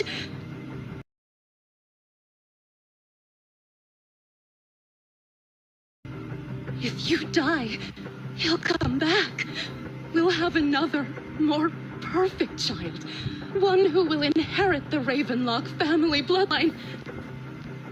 Then I'll be able to escape pain. So, Hugo, for the sake of Mommy's happiness, just die, okay?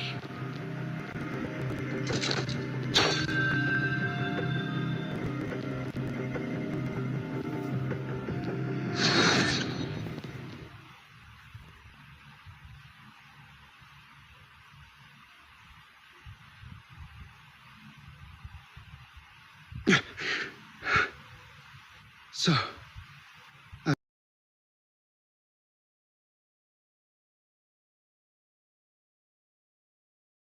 wasn't awake yet after all. That's because you don't want to wake up again. Who are you? Am you? Hidden deep within your heart. The most true self.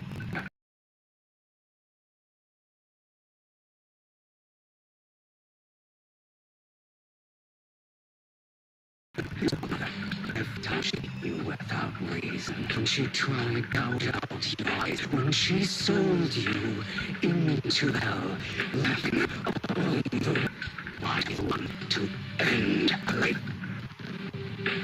Why not admit your hatred? As you are, you can hunt her down and make her pay for the living hell of a childhood she made you suffer. Yes, I hate her. I hate her because she's greedy and stupid. I hate her because she deserved her. She did everything she could. She loved everything, never realizing she was a pawn, discarded from the very beginning. So she chose to blame me. Blame me for my Romeo. Blame me for my very existence. But I won't kill her. Because I won't change anything. She was incapable of loving me. Just as she is incapable of loving herself. Have you been brainwashed by that dog? Keeping up the act of being some magnanimous and forgiving fool? Don't compare us. I've simply come to understand love or hate. I make my own choices. And they have nothing to do with us. She sold you to the Raven for a huge sum of money. She used that money to start a new battle while she was indulging herself. You were going through hell in the Ravenlock Manor. Does it not torment you? Do you not feel the hatred? Do you not want to demand answers? Kill her.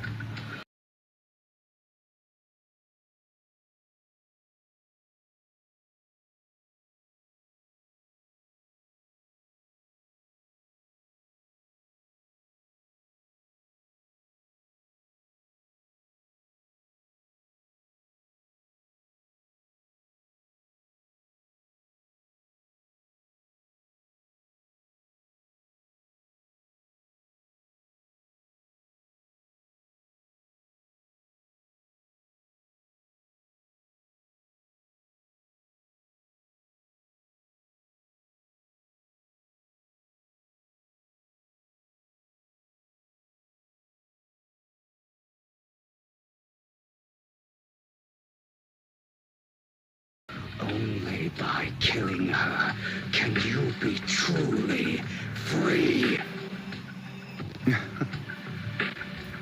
For a long time, I thought the same way. But now, well, I want to make a different choice. Stop lying to yourself. You never had a choice. This weak-minded thinking will only lead you to failure. Like before, you'll be nothing but a worm, trampled into the dirt by those so-called elites. Do you still not get it? This is how the world is, and always has been. Hesitating, you'll be the victim. If you don't grab your knife first, you'll end up being on the other end of the blade. If you want to change anything, you must first become the one who makes the rules. Just like that woman. The only reason she could treat us that way was because we were weak. So listen to me. Find that woman, kill her, and prove to this world your strength. It's what she deserves. Why forgive them? They don't deserve it. I'm not forgiving them. Or rather, I don't care about them. They don't even matter, at least not yet. You know, perhaps the person I hate the most, the one I truly cannot forgive, has never been someone else, but rather my weak, powerless past self who could do nothing but hide inside a closet and cry. I hate myself for having neither the strength nor the courage to resist. I hate myself for begging for so-called familial love, even after being treated so terribly. I hate that despite the pain of my wounds, I still hope to receive the carrot and not the stick. And that means you. Correct. So, I forgive you. I forgive myself. You'll regret this, fool. Your pretty words mean nothing. You will ultimately return here to me.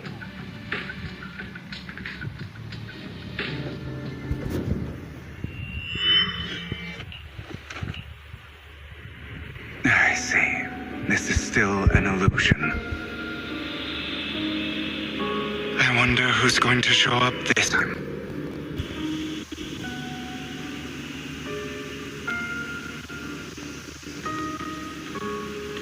Brother! Hugo! Let's play hide and seek! Oh my god, I want to do. I'm already eating! You'll find me, right? Like you always do! Serena. Okay. I guess.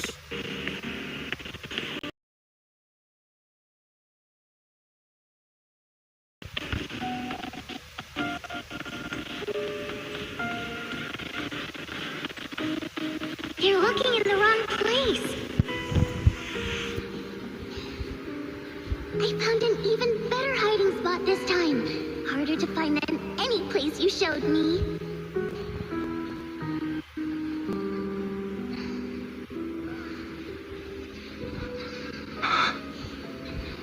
Hey, Hugo. Do you ever wonder why I had to die? It was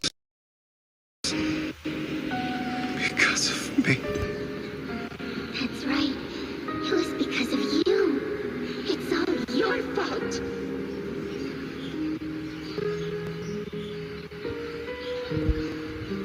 If only you didn't exist, I wouldn't have Jesus.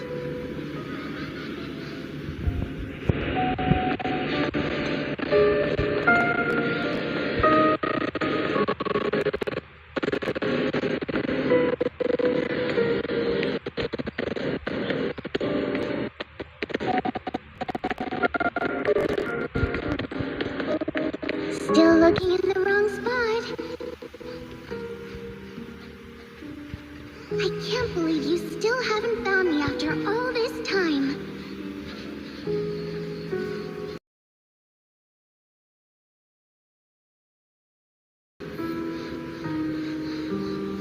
Have you forgotten about me?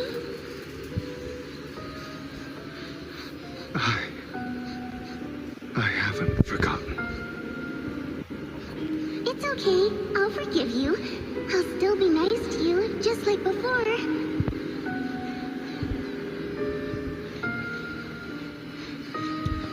I was the only one who was ever nice to you, wasn't I? Yes.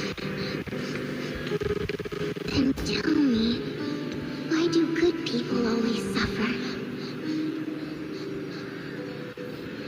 Why is kindness always punished instead? Tell me, Hugo, why?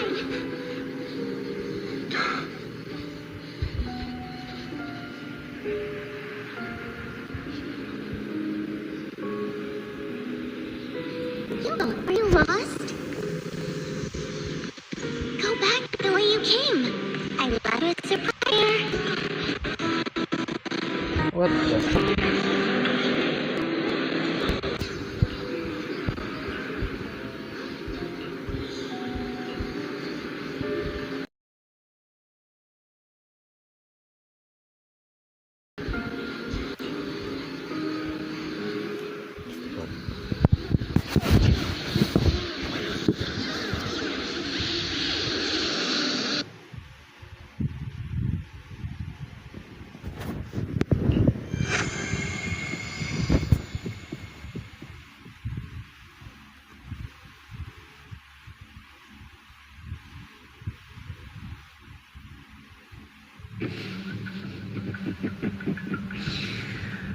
I told you that you would eventually return.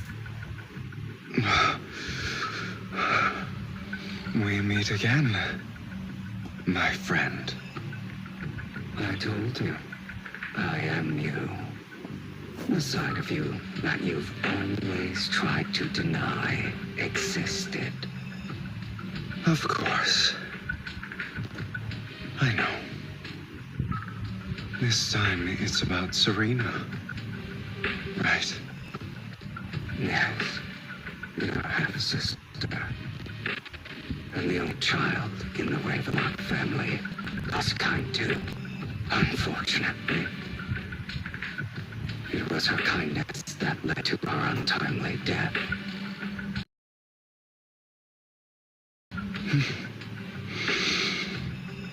It was my fault. I don't like the way you blame yourself. Because that means I'm to blame as well. And I don't think I did anything wrong. Your mother sold you to the Ravenlocks. And your father, he saw your talent and wanted to use you to push the other children into competing with each other. My brothers and sisters wanted to get rid of me from the moment they first saw me. In their eyes, you were no more than a slave. But sorry, dared to do a slave, as if you were human. And so, she was fated to die. They tried to kill me. Many times. But I was careful. And they did not succeed. So they killed Serena, who was weaker, an easier target, and pinned everything on you. Serena died in your place. Those cruel brats thought that by reporting this to Father, they could use it to get rid of you, a rival who threatened their positions. Yet, not only did Father not blame you for the incident, he praised you for it. In this world, only the ruthless, cruel, and merciless can stand at the top. And that's exactly what you managed to live up to, no?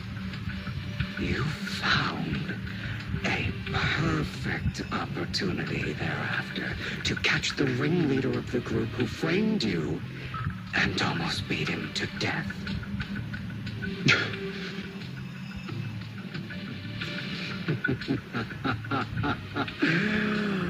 Oh, you should have seen the expression on your face back then.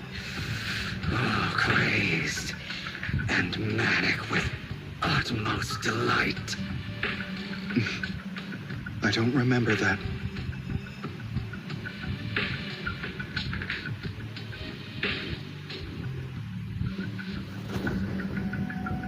Here you go again, trying to deny your desires. Deep down inside, you've always wondered, asking yourself why these evil people never got the punishment they deserved. Why the world is so unfair. Don't you want to rip them to shreds? Just like that day when you beat that boy's face into the dirt until he was barely recognizable. His disgusting blood staining your fists. Recall your exhilaration, your cathartic release of rage, that outpour of hatred. That victory belongs to you. You deserve it. Those brothers and sisters of mine are all dead. I cannot take revenge against the long deceased. They died by Hartman's hand, dying in the power struggle to become the Ravenlock family's heir, rather than by our side.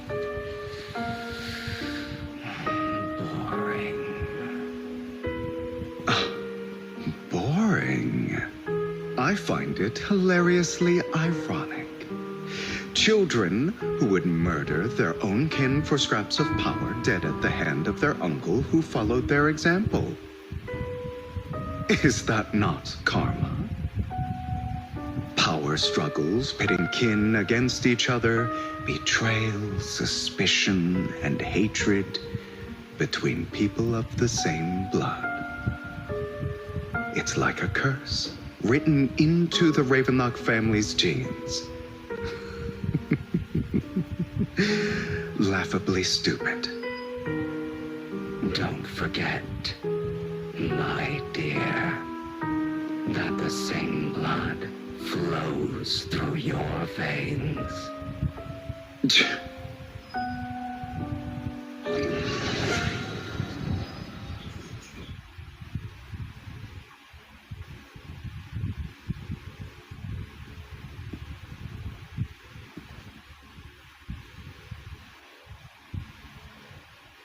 That's right, my dear nephew. No matter how much you deny it, the blood of the Ravenlock family flows through your veins. Survival of the fittest. Only the strongest deserve to live. Only the strongest deserve to rule. This is the path of success that has led the Ravenlock family to victory countless times.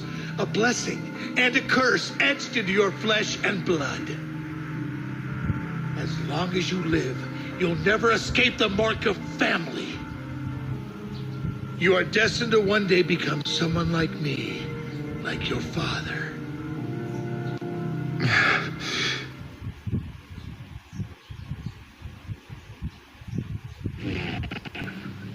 Is that fear I sense?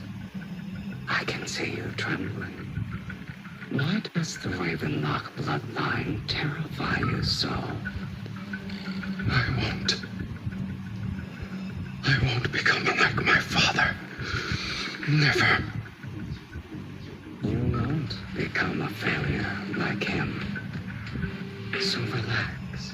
Our power eclipses him, and so does our ambition.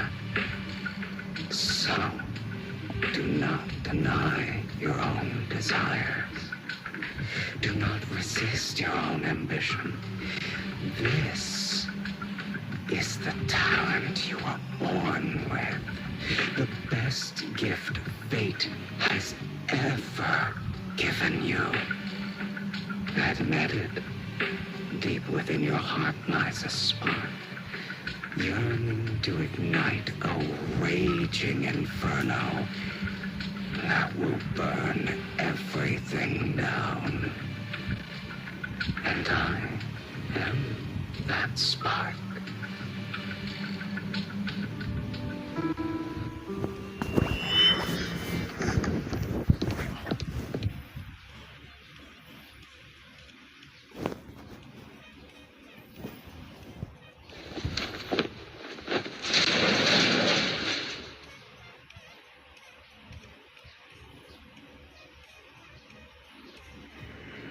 Lygon. Never thought I'd be this genuinely thankful to see you.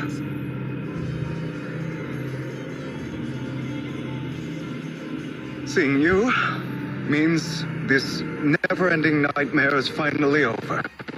Right?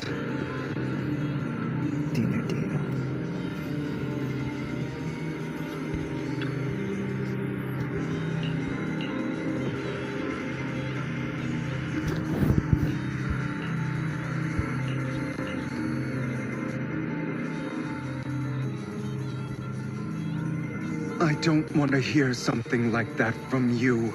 You have no idea what that man, my father, is really like. A person who stops at nothing for their own interests and ambitions. Would around. And what are you doing this for? All part of that. You knew where the Ravenlock family were going to be, so you set mocking target there. To seek revenge, you plotted to assassinate your own father, but he was too vigilant, and you failed. After almost being assassinated, your father was locked everyone in the hall, but was unable to find the assassin. And what a coincidence. The hollow disaster continued, so he used it to eliminate all unfamiliar faces there, turning them into victims of the hollow. An easy feat for the Ravenlock family. So, the one who killed innocent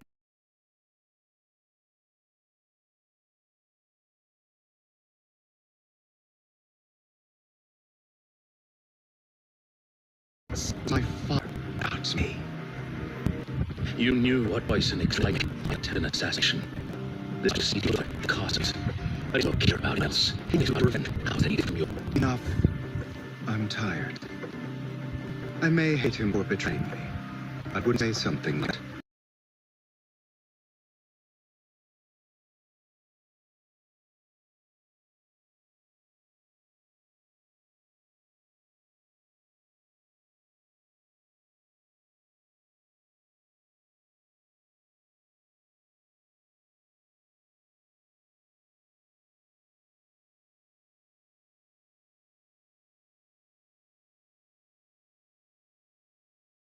What? You are no in heart.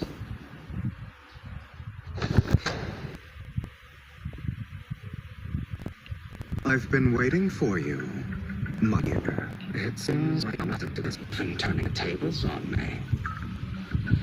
Just as said, you are me and I'm you. There's nothing having adventure or we are ultimately one and the same.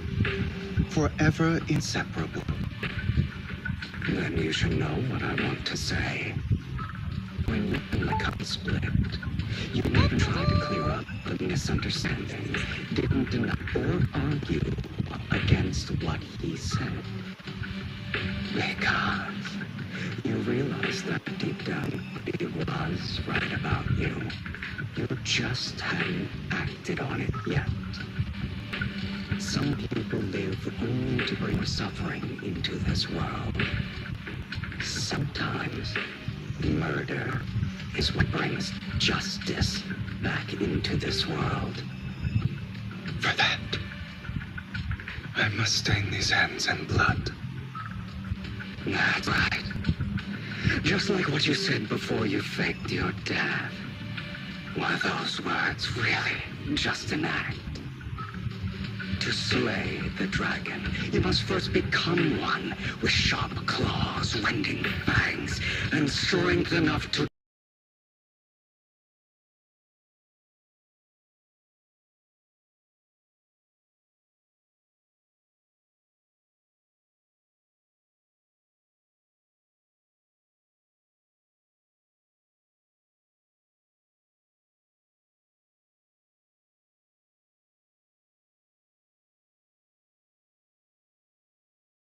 destroy anything. You know the truth better than anyone. If you hadn't hesitated and instead seized the first opportunity to kill your father, none of what followed would have happened. Innocents wouldn't have died. Your partner will die and was trying to save people and never forgotten that.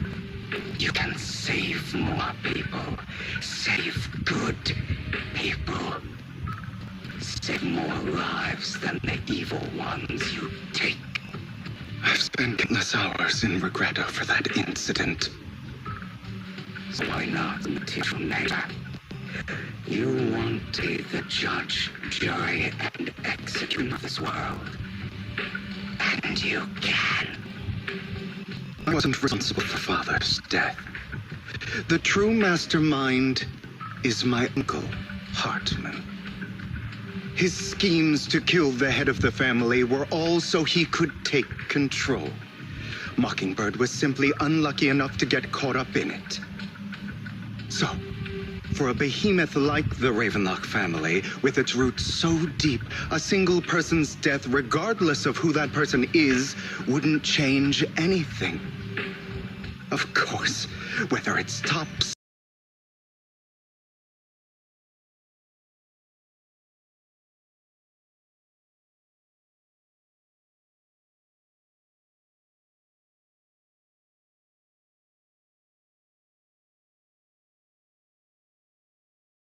the Mayflower family, or even the entire world, it's actually all the same. I refuse to be dragged down by pointless hatred any longer. You foolish, stubborn idiot. Do you understand the power of hatred? Have we not come this far precisely because of it? Or are you going to follow Lycon and Jack's twisted logic? Come on. You don't actually trust anyone? Otherwise, why would you hide this whole scheme of faking your death from them?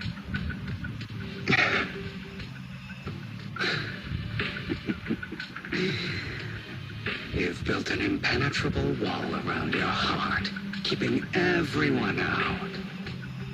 Of course you are right to do so. No one in this world can be trusted. Always. All you'll receive is hatred from your own blood and no love.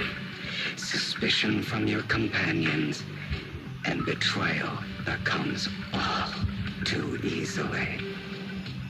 But the most ridiculous thing is that you want them to trust you. You stay silent and long for them to notice your suffering. You yearn for your companion's understanding and trust. Idiot. That's why you are incapable of exploiting them for your own ends. You care about their safety even more than your own. But remember, only the weak need companions. And we are children born from hatred. We are different from them. I will never be like them, and I don't need to be. Come, let me show you what powers we can wield. But you are me, and I'll never lose to myself.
Think about all the injustice you suffer. Yeah.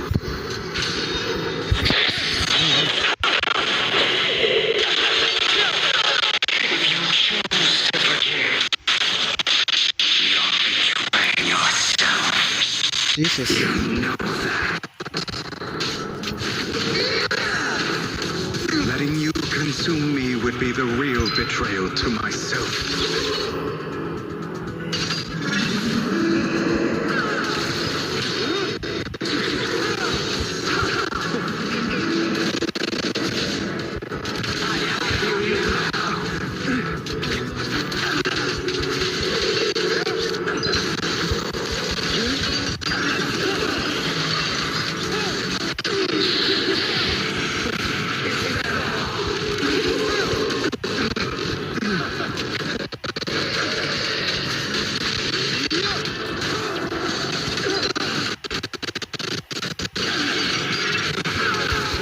You're just afraid to admit it.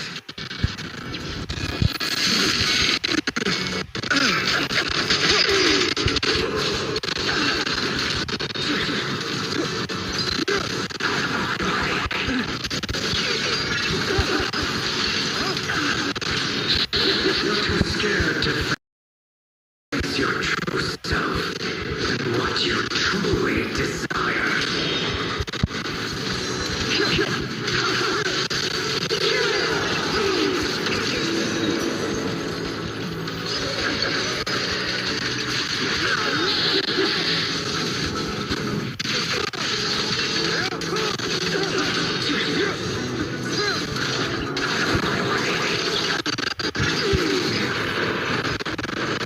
You're trying to kill me.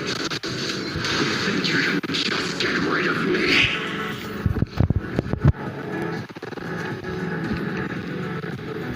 Without me, you are nothing. For what it's worth, thank you.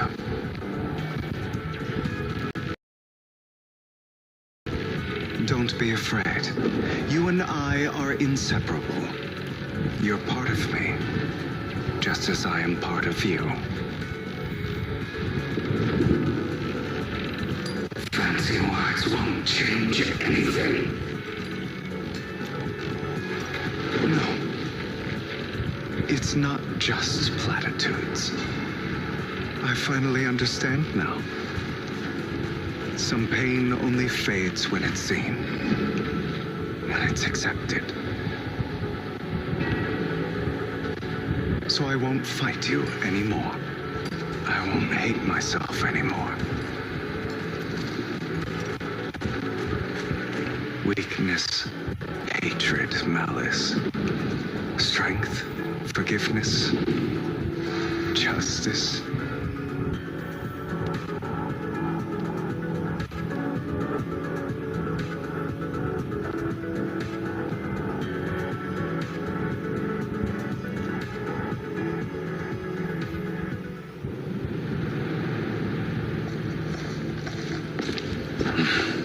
Hugo, it's time.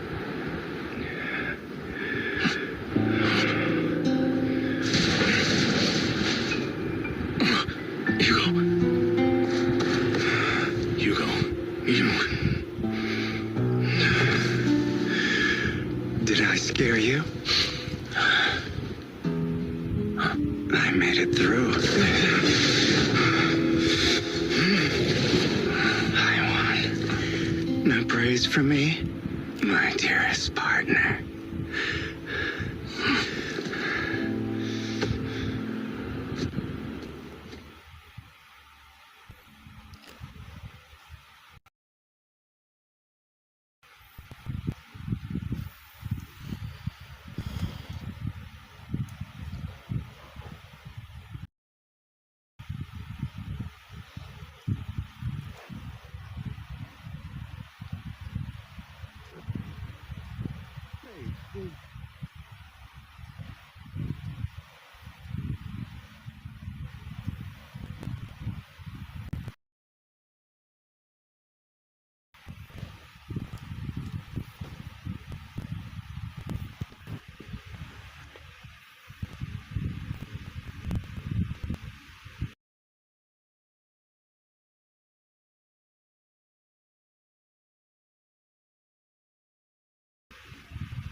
This is like what I saw in my dream. Really?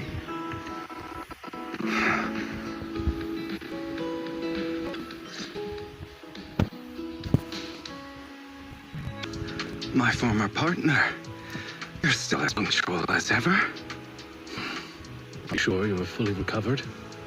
How about fight?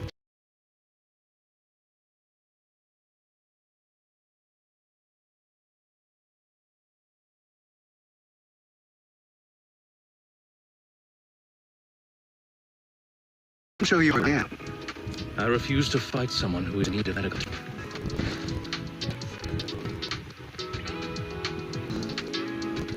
How? I'm touched. Or perhaps is this simply part of Toria Housekeeping's professional care?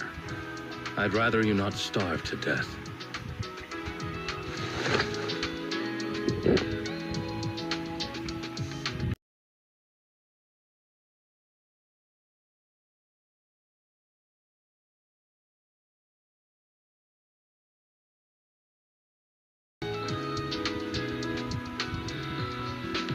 Not to your liking. I'm fairly certain this is the same kind as before. No. I've just gone too long without food. It feels a bit uncomfortable. Either way, thank you. Now tell me, what exactly happened in the warehouse? Just going a bit crazy from... you know what?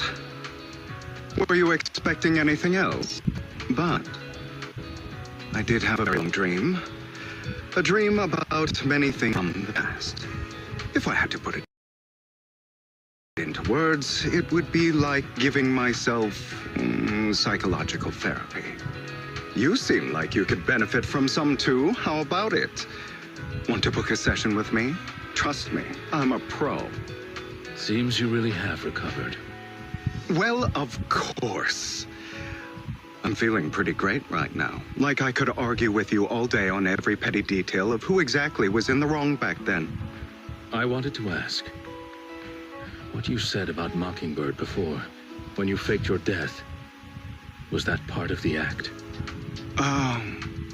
You mean the part about how Mockingbird has never really changed anything or saved anyone. I didn't expect you to still be so hung up on this. Interesting. After all, it was you who chose to betray Mockingbird. To betray me. Just as I said before, I never considered Mockingbird a failure. Perhaps Mockingbird deviated from its origins, but it has its value. You shouldn't reject the things you've done, or Mockingbird. I have contemplated this before. Yes. Mockingbird has helped some people and has genuinely managed to cause trouble for those who abuse their positions of power for evil. Yet those in high positions still possess immense resources, and the people we helped remain destitute and suffering, willing to become slaves to those in power for scraps. But just as you said, even if what we did was childishly idealistic and flawed, as little as we actually achieved, even the slightest change is by no means meaningless. Nothing holds more value to me than Mockingbird.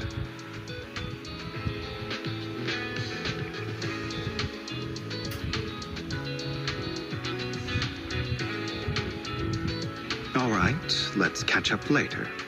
I still have things to do and need to wrap up my plan. I thought you would rest up first. As much as I would prefer that. My dear uncle and the Exaltus fanatics likely would not give me such an opportunity. If all has gone to plan, the fish will have taken the bait already. And if everything goes very well, I'll soon have solid evidence of the Ravenlock family's crimes. Well then, thank you for your assistance, former partner. Let's part ways here. I'll go with you.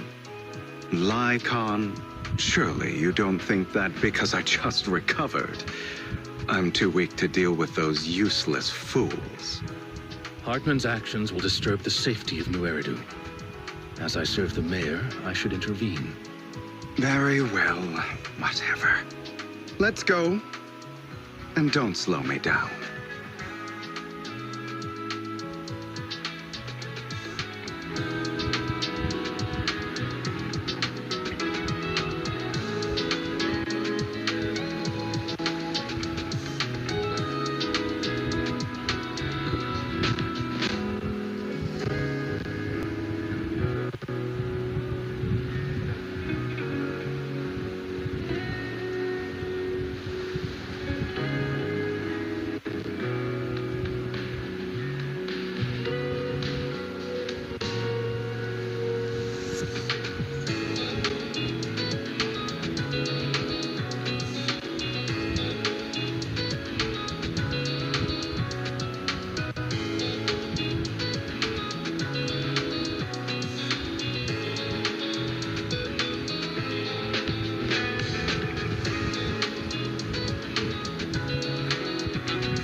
sure you've heard about the missing workers from companies under the Ravenlock family, too.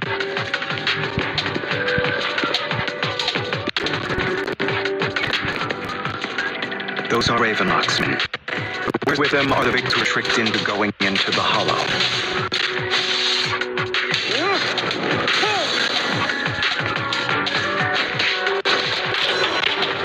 I'm not opposed to working with you.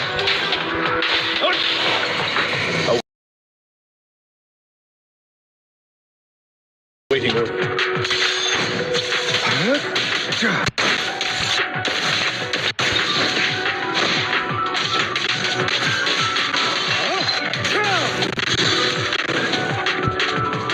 Come on, let's get them out of here.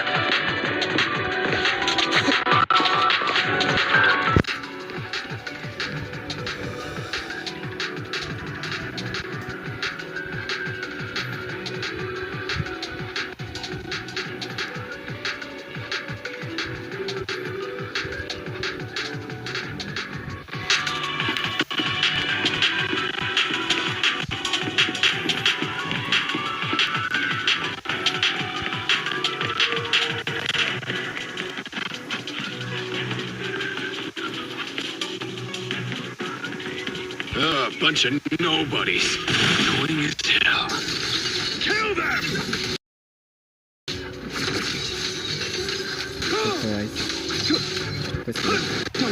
You're welcome to try.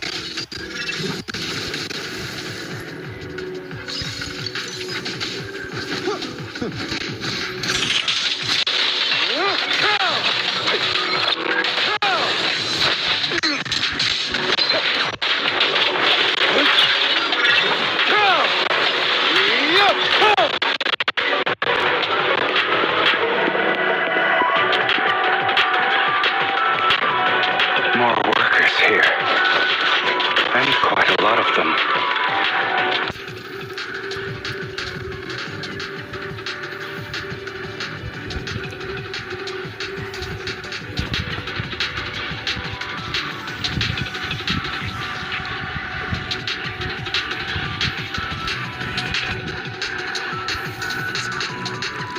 Is Hartman behind this, too? Of course.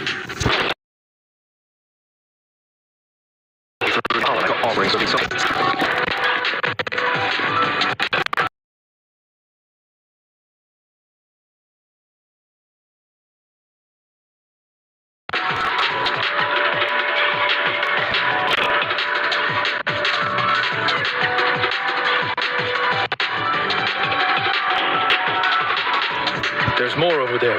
Let's hurry. It's different this time. Don't rush in. Let's listen in on what they're saying first. I still need more direct evidence to ensure the plan is absolutely foolproof. The compensation you promised. It's all right. All we have to do is follow you into Hall for some tasks, and you'll give the days. Shut your trap. You have been asking questions. It was also suspicious. Why were you so eager to sign up for it? Because I don't have a choice. My daughter was previously caught in a hollow disaster and suffered severe corrosion. They drained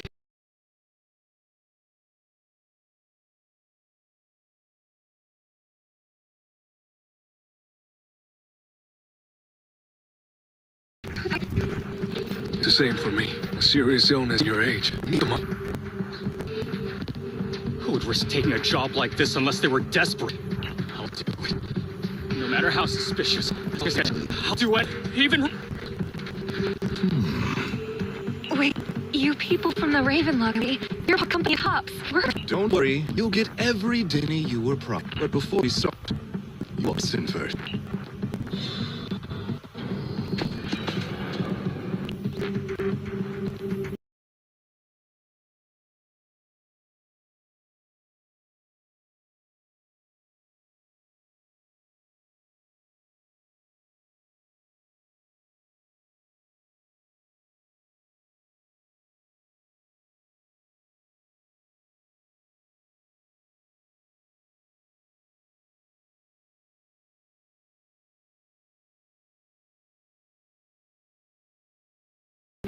He's talking.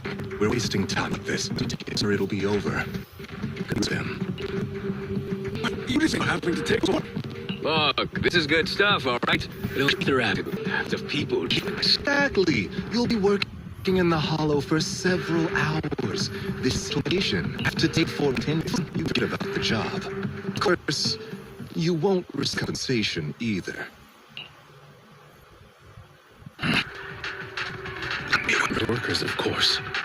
There's clearly something about those pills. We can't take them. Now, as I said, we need more to ensure the plan works. And as I said, Neil, you can't exploit innocence to achieve your goal. So that's how to see it. If that's not what you want me to think, then explain everything to me. All right. It's a little complicated, but simply put, these workers will be fine. Of course, it's your choice to trust me or not. But if you try to rush in, I will.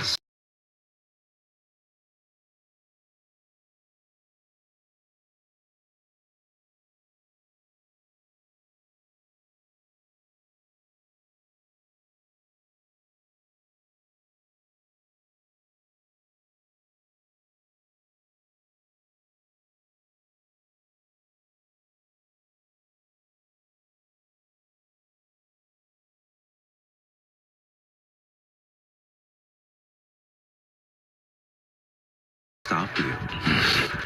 But you...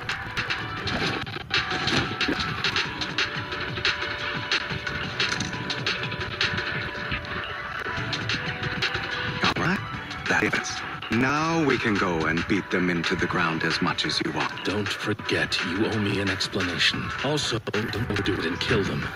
Even worse, the Ravenlock family. All right, Your Highness. The resource. Who the hell are you?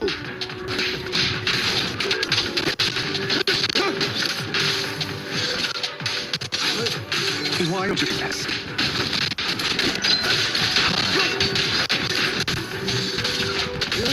We're the ones here to stop you.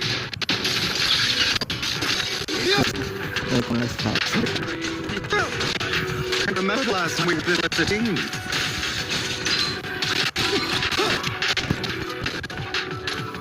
Your legs, how are they doing? To be honest, had a lot of questions.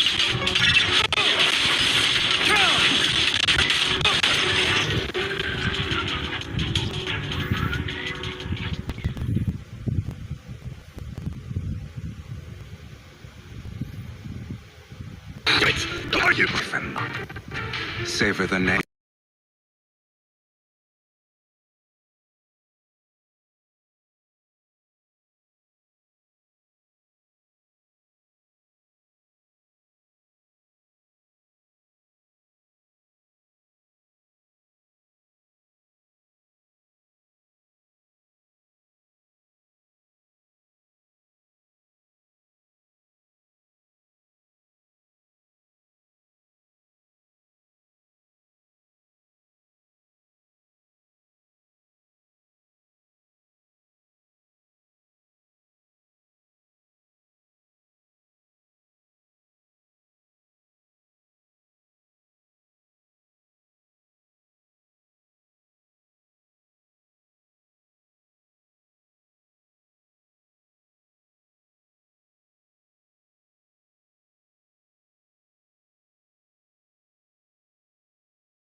For it will soon cease to exist.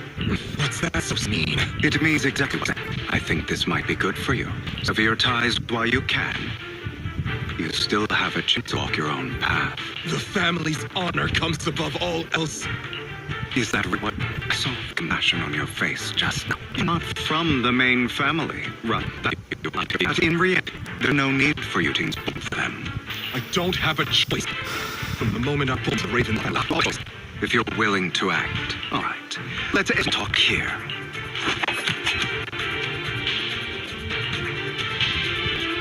worry, Lycon. I didn't hit them too hard, just enough to keep them quiet.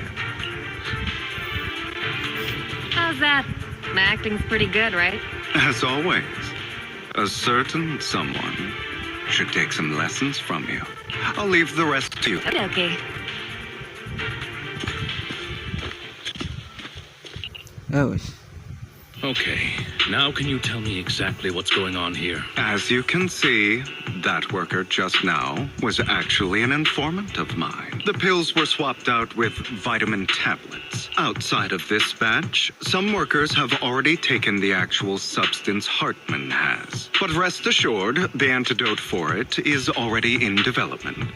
I found the best in the field to help, and with the data I collected before, we should have results soon.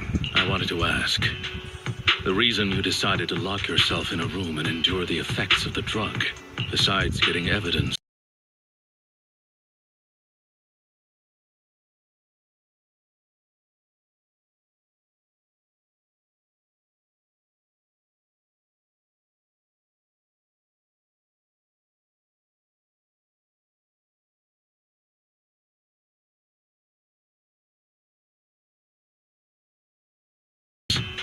It was also to collect data on this drug in order to create an antidote, correct? It seems you're not completely beyond hope. I thought you were just being certain. Sometimes I wonder if you know me at all. Then I have one last one. Why did you never tell me any of this back then?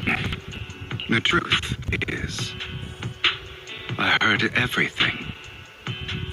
That entire conversation between you and Jack. Before he passed away in that small attic.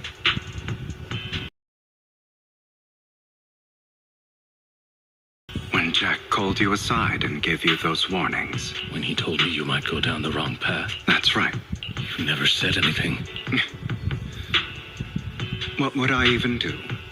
Scream and rage over your suspicions, or get on my knees and beg for you to trust me? You know there's no way I'd allow myself to do such a thing. Besides, back then, even I was confused about myself. Jack, he... It's all in the past. You don't need to explain anything to me. Enough. We should get going. If we're going to reminisce over the past, we should find a more suitable location. Lycon, that incident back then, I didn't do it. It was a scheme Hartman devised to take over the family. It was Hartman who killed my father, too. I only discovered the truth long after the fact. I did indeed attack my father, and I thought he was dead, but he wasn't. I couldn't kill him. And even before that, if I hadn't hesitated, none of what followed would have happened. Even now, I still think they deserve death. But I no longer care to personally deliver that fate. They're beneath me. And I have more important things to do. You... I know we may never agree on that point, Lycon. I once wanted to fight against those ugly truths that defined me, but I discovered that the more I rejected them, the more painful it became. So I could only accept that crazed, hateful, and malicious side of myself. As long as I know I will never become like my father, like Hartman. That is enough for me. You've changed. But I think that might be a good thing. Don't patronize me. You've changed a lot too, compared to before. I still disagree with Jack's words. And I won't forgive your betrayal. I will walk the path I believe is right. Even if I must tread over thorns and through the mud. But I will also allow you to walk your own path. Lycon. Should I say thank you? You're welcome. Come to think of it, We haven't talked about your legs and eye. It was just an accident. Not your fault. I'm doing well now. I hope you are too. On the contrary, perhaps I should be the one apologizing. I misjudged you. I used to think you wanted power, that everything you did was for your own ambitions. I thought you wanted the power to pass judgment on all in this world like a god. I am a god. I am my own god. Or you could say that in this world, everyone is their own god. There are many things that we are powerless to change. But there are also many choices we can make. Just as I said before, I am the only one who can kill me or save me. I'm glad you think that way. Let's go. I still have one last thing to do. To witness the end of Ravenlock.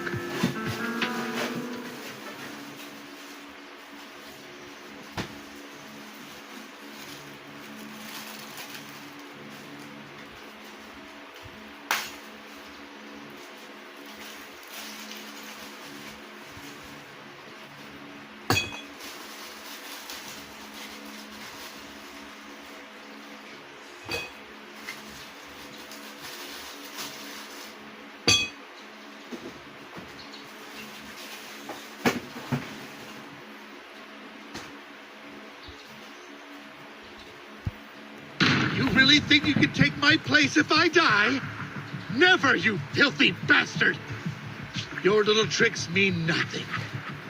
As long as the Ravenlock family stands, I can still get back on my feet. You still don't get it, do you? This was never about avenging my father. And I don't care about taking your place. I didn't come this far just to kill you. That'd be pathetic. Right on cue. Why don't you take a look at this, Uncle? On behalf of Top, I'd like to clarify that we had no involvement in the Ravenlock family's actions. Top is officially terminating all partnerships with the Ravenlock family, effective immediately. We will have no further affiliation with them. Are you crazy? What the hell do you get out of ruining the Ravenlocks? You want to be a petty thief forever? Thief? Oh, Uncle. Allow me to reintroduce myself. I'm the name people whisper about. The one who robs the rich and gives to the poor. That's Robin Hood. I'm the master con artist who can fool anyone, anytime. I'm the leader of Mockingbird.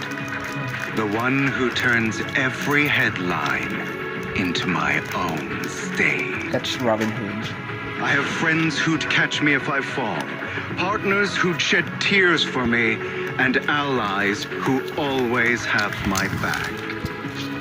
I am Hugo Vlad. You're the one who needs the Ravenlock name. I never did. You ungrateful bastard! You should have never been born. You flatter me. Same goes for you, Uncle.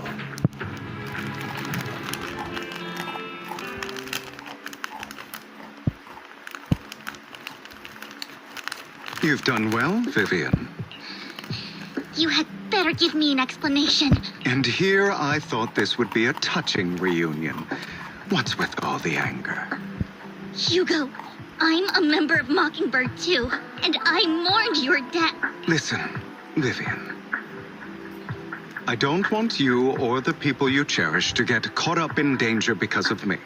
I've always been selfish, so I don't hesitate to use you all as variables in my plans. But it is because I am selfish that I also don't want my failures to affect my treasured companions. In any case, if you were in the same position, would you not make the same decisions? Lycon's taking care of everything outside. We should go. Also, Wise, thank you. And I'm sorry for the whole act where I threatened you. It was the only way for Hartman to drop his guard against you and leave you be. I, Hugo Vlad, am forever indebted to you.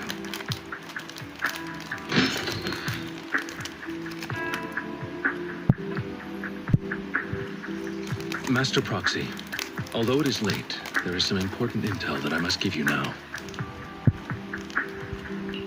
Did you know about Hugo's plan to fake his death and everything that's been happening, Lycon?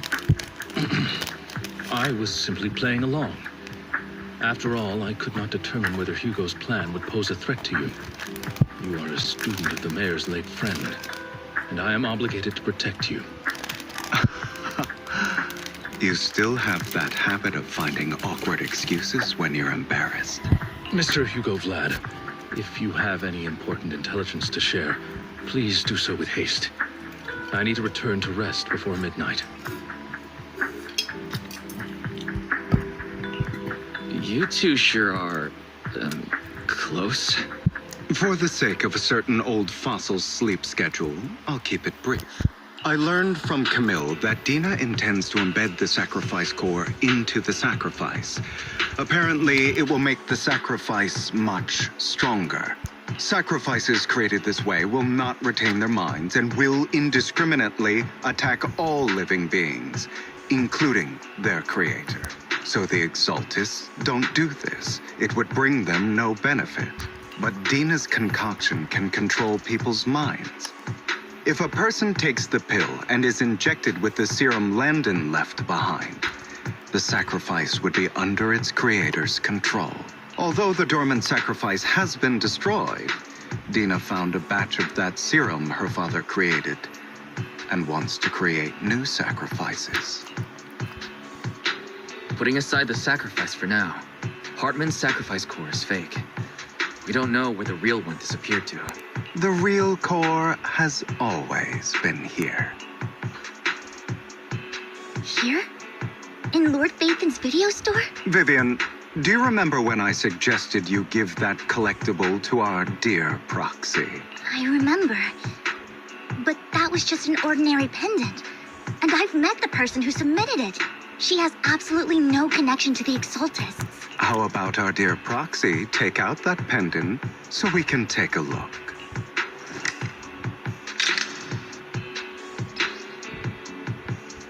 Oh my god, it's a sacrificial core.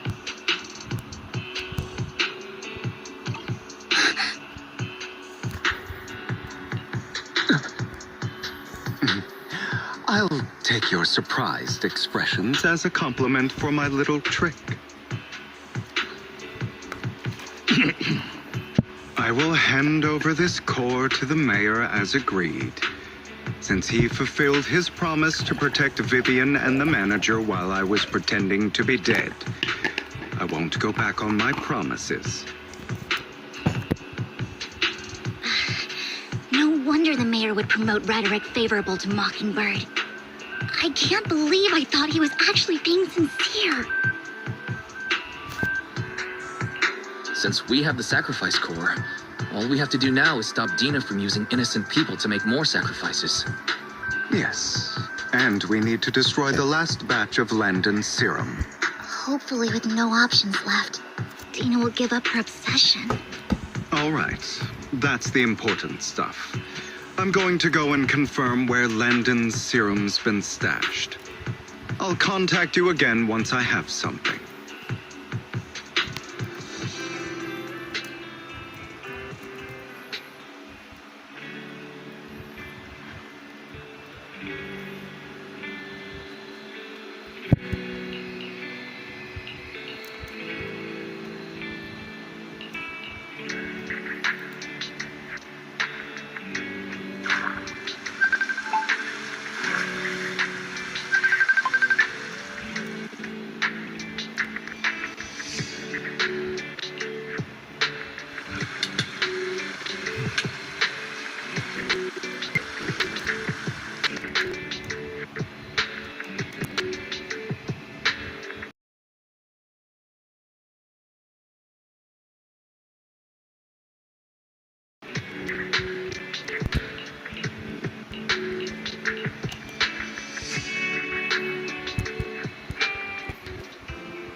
Landon's stash should be somewhere nearby.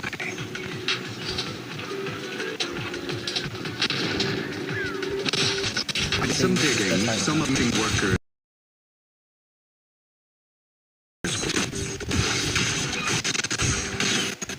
Understood.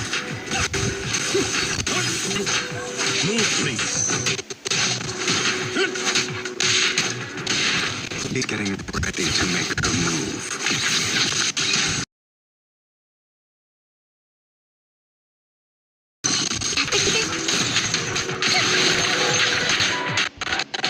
Don't worry, we'll clear them out.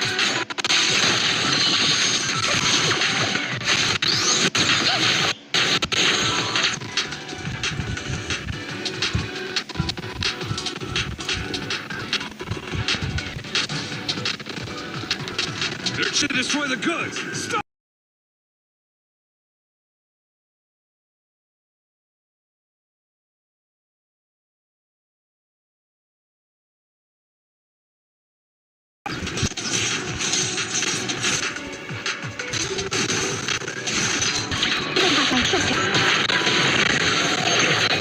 We need to take care of the guards first.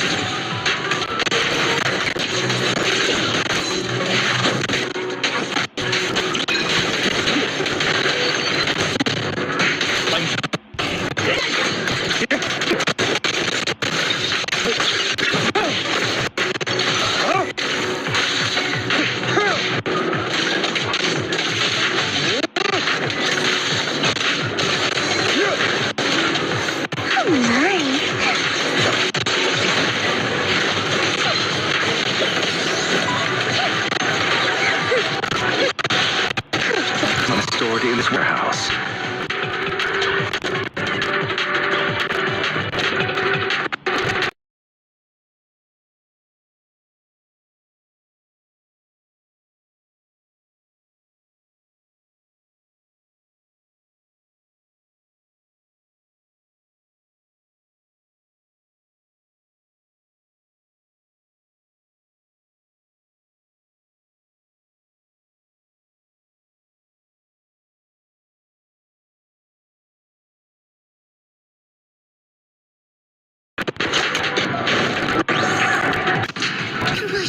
You're not taking anything from here. Awaiting orders. Hugo, get the guards first.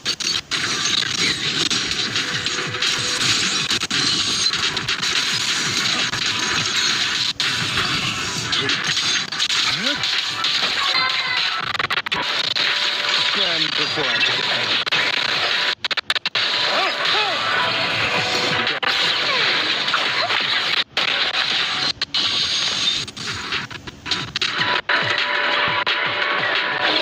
Stepped into your own grave.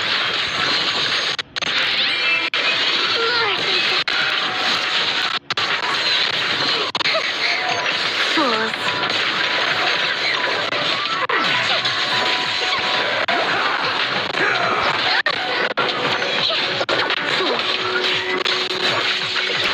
Understood.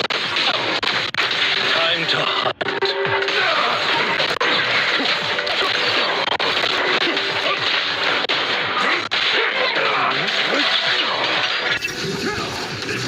Let the party begin.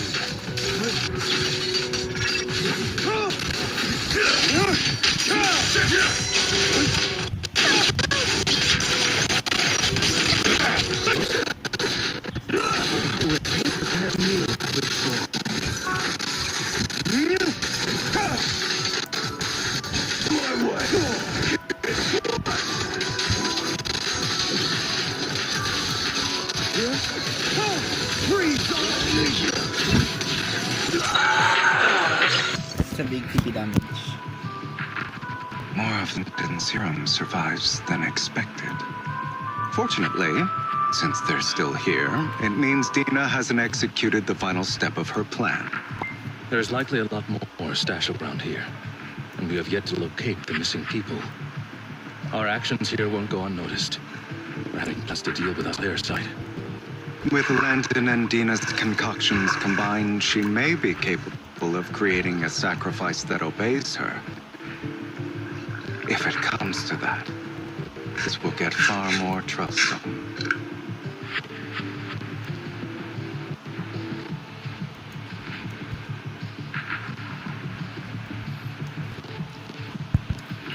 How about that? Hugo and Lycon will destroy what remains of the sphere, and Vivian and I will go search elsewhere.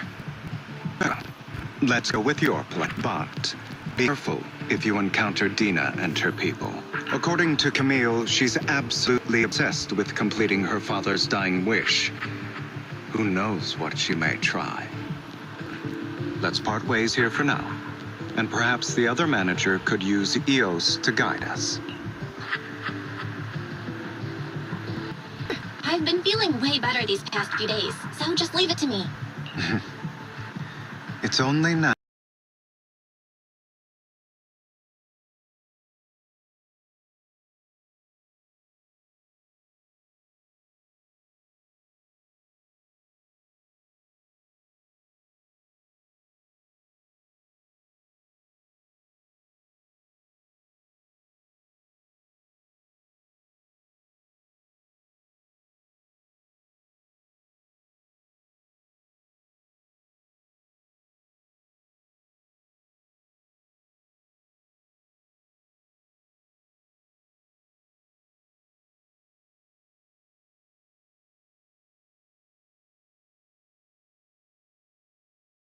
Now that I realize how fortunate we are to have two Lord Faithins.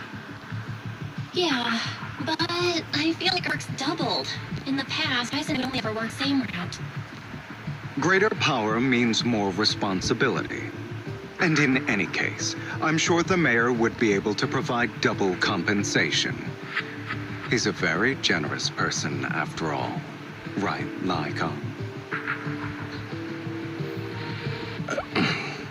I will request additional compensation from the mayor.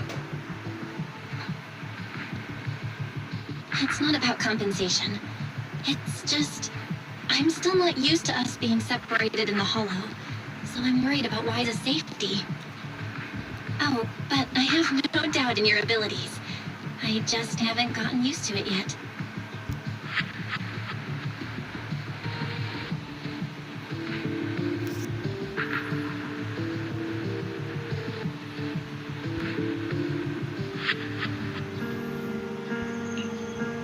This is the future I saw, Lorcan.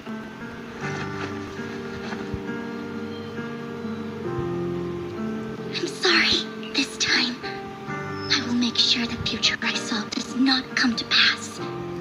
Don't bring this like Shore.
Lord Phaethin, there might be more serum here.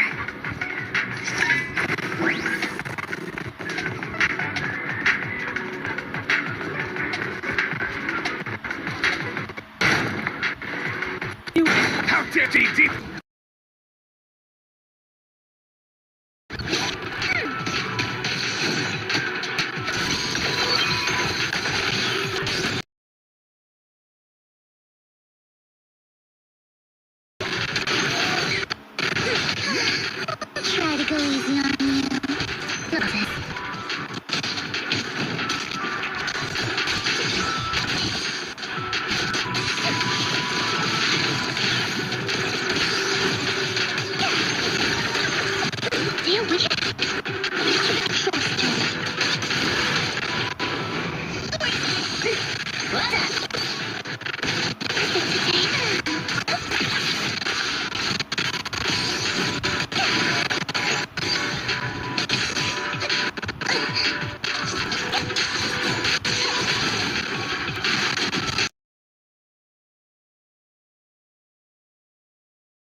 containers by the fissure.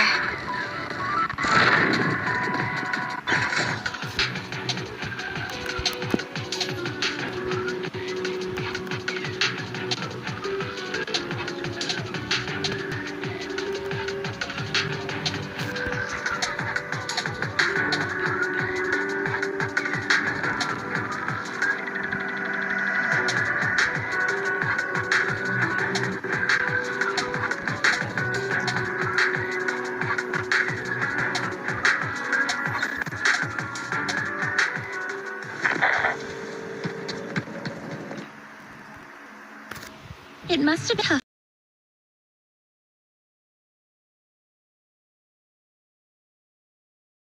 afraid honestly.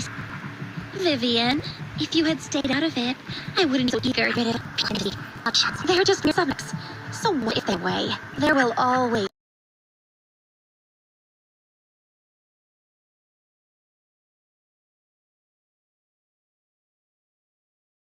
be by greed. And therefore, they will come willingly in any case. What are a few sacrifices in comparison to the completion of Father's grand ambition? Dina, you deceived those people. They come willingly to you. You tricked them, just like Landon did back then. See it? Father gave hope to the weakened by the Father. No more omen of disaster no one wanted. It was Father who gave you shelter and purpose for existing. Do you remember the first time you bestowed a blessing under Father's guidance? That was the first time you felt hope. Like your existence had a purpose, right? Don't forget that it was Father who, through what you call deception, gave you hope. And you, what have you done? You basked Father's attention and everyone's adoration, only to destroy everything. You think that by leaving Exaltists, those people will live better lives? Of course not. Those will only continue on as walking corpses, without the hope of... Do you really think you're sort of safe, Vivian, in the end? You're just an ungrateful brat who brings fortune to those around you. Always hope. Not everyone wants to live in false hope. He has agreed that people willingly become your choices. Perhaps people aren't entirely virtuous.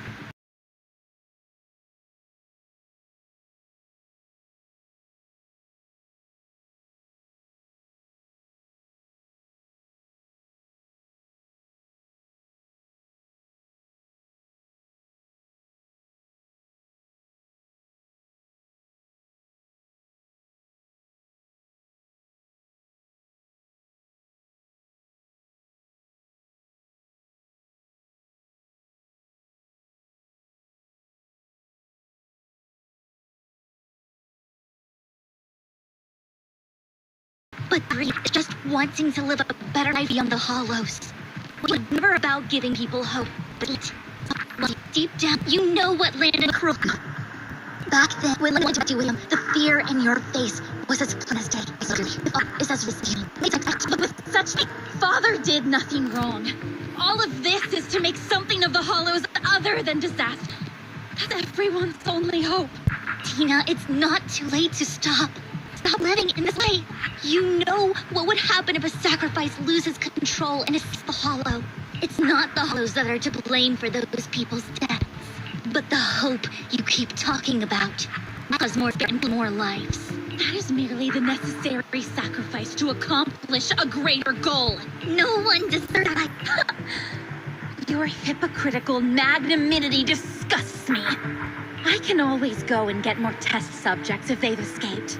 And I will be able to replicate Father's serum with enough time. With you gone, I'll be able to complete Father's gift to the Creator and fulfill his last wish. Camille, release the failed subjects. Lady Dina. Camille, are you going to do what you did before? You keep saying you'll follow the Creator, but it's all lies. Lady Dina, the Hollows took my family from me. I understand that there's no way to get back what I've lost. It was Lord Landon who told me that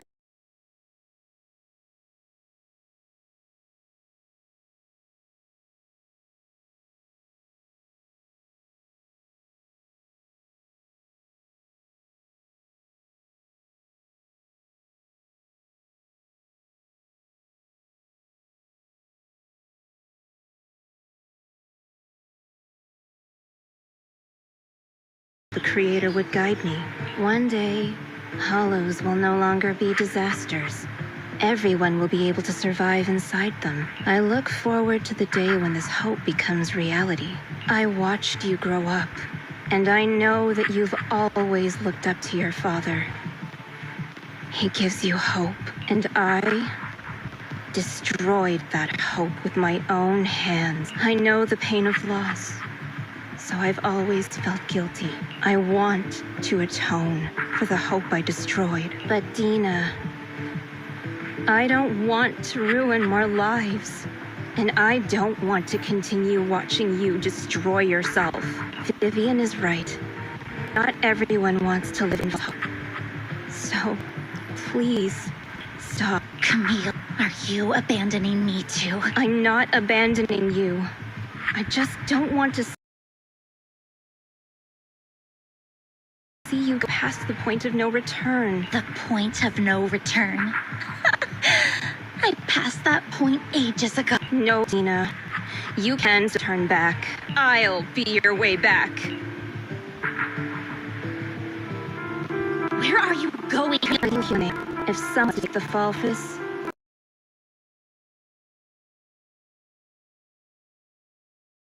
let me. Of it. I'm forcing Landon to research how to create.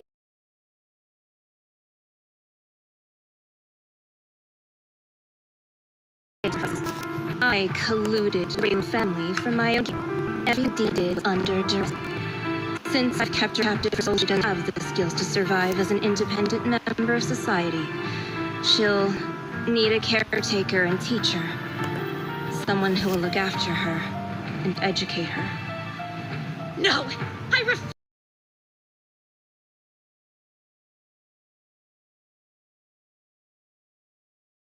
Camille! I refuse to accept this! Dina, I'm going to dispose of those failed subjects. I won't allow it! You'll die! I won't allow it! You can't leave me. I command you! You've always followed my orders, and you will follow them now! It wasn't your orders that I've been following. My younger sister, who was stolen from me by the Hollows, also had such beautiful red hair. When Landon told me the Creator could bring me hope, you were standing there, right behind him. Certain then and there that this was the hope the Creator had given me. Start over, Dina. You still have so long, so much time. You'll make friends, find people who love you, and make many beautiful memories. That's not what I want! Camille, you're not allowed to die! I won't allow it! I won't allow it! Goodbye, Dina. And I'm sorry, Vivian. I'll leave the rest to you.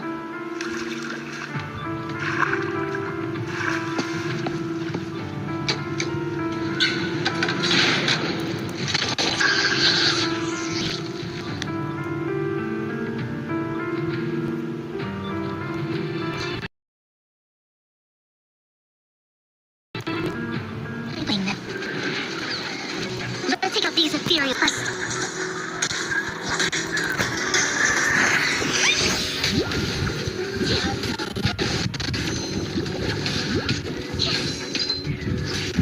Can't let Camille's efforts go to waste.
Are you satisfied now, Vivian?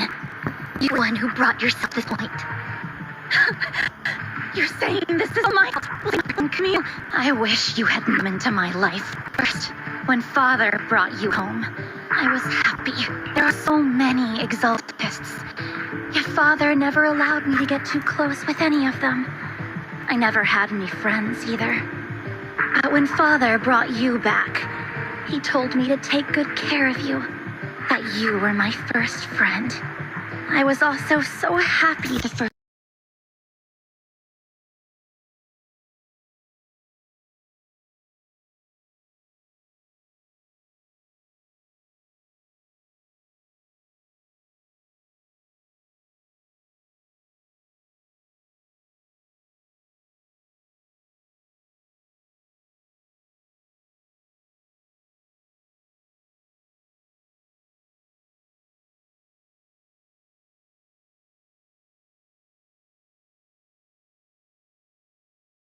Time you took my place in helping Father select a person to receive the blessing, because it meant you were different from all those other people. You could stay with me. But soon, I grew jealous. You took attention to me. Your Father's love for me. It's only jealousy, something you cannot control. Of course, the same was for fear and hatred. I was terrified that one day you would look at me and shed tears. I knew if that day ever came, Father would not hesitate to force the blessing upon me. And when that day did come, I hated you for causing my father's death. Tina, you knew everything about what happened back then, so...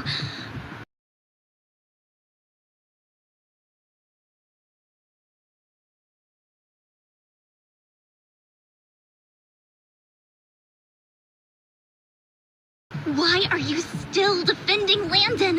And why didn't you tell me back then? If I had known earlier, maybe I could. Because it's the only thing that makes me more special than you. No? Proves I would. You wandered out of home. Ever since you were young, hated by anyone. You were happy to gain recognition from everyone until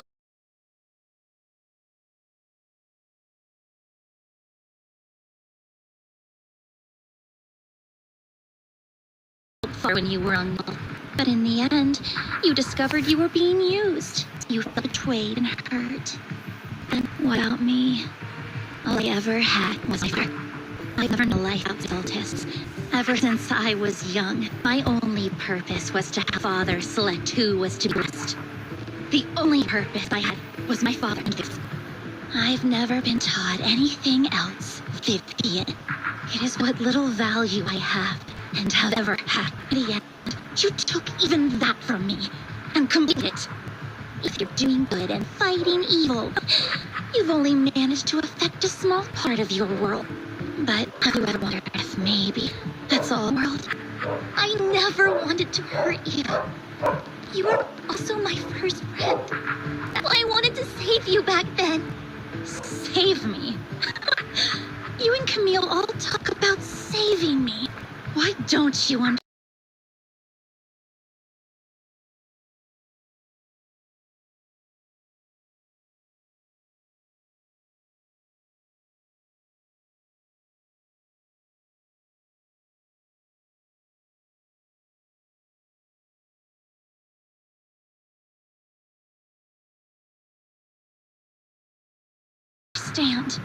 To me, loss is so much more painful than death. Tina, you start over. Everything was so you could leave the hollow together. There are so many amazing places in New Eridu. I'll take care of you. So many amazing people. I'm sure they'll love you. Okay, Tina? I can't forgive you. And I don't want to forgive you. I have nothing left. What little hate I so harbor taken from me? Well, I refuse to be so pitiful. I won't apologize, Vivian.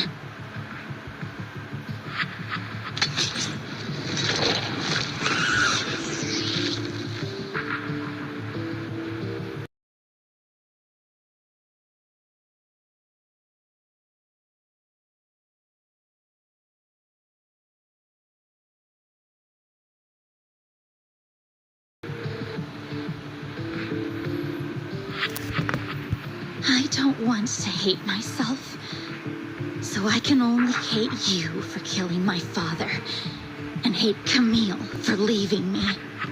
That's just the kind of person I am, hateful and despicable. I refuse to owe anyone anything. I refuse to feel regret. I won't. Vivian, I will keep you. I will take all the precious to you. I will also hate Camille, do as she wished and start a new life. Vivian, if you had never existed, if I had never, you would be. Lord Phaethon, please do not interfere. She was my first friend. I'm going to bid her farewell.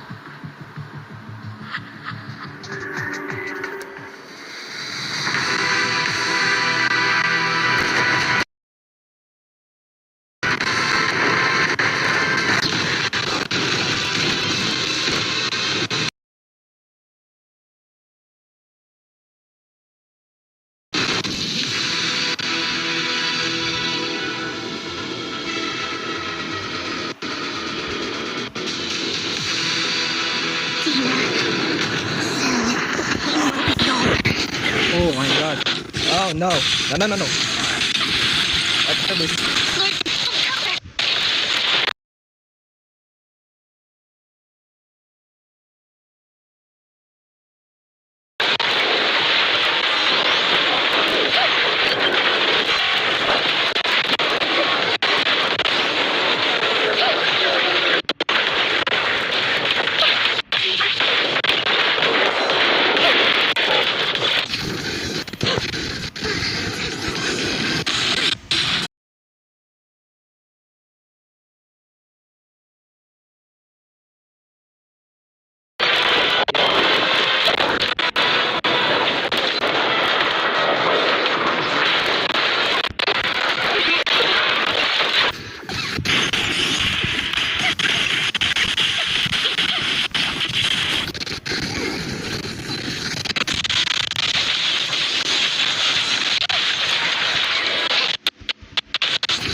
I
will change the fate I saw. Vivian! Just remember me when I left my nest.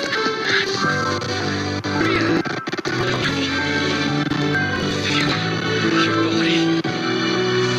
I'm sorry you had to see me like this, but I don't want to be fortunate anymore. No. There's got to be another way. So warm, and the night is beautiful. Vivian.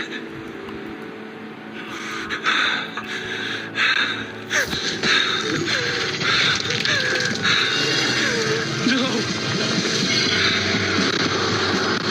I can't end like this.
Crashed.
Are you satisfied now, Vivian?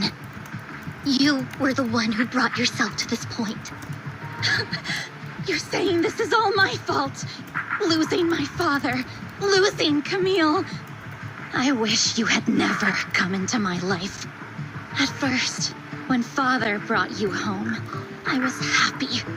There are so many Exaltists, yet Father never allowed me to get too close with any of them. I never had any friends either. But when Father brought you back, he told me to take good care of you, that you were my first friend. I was also so happy the first time you took my place in helping Father select a person to receive the blessing.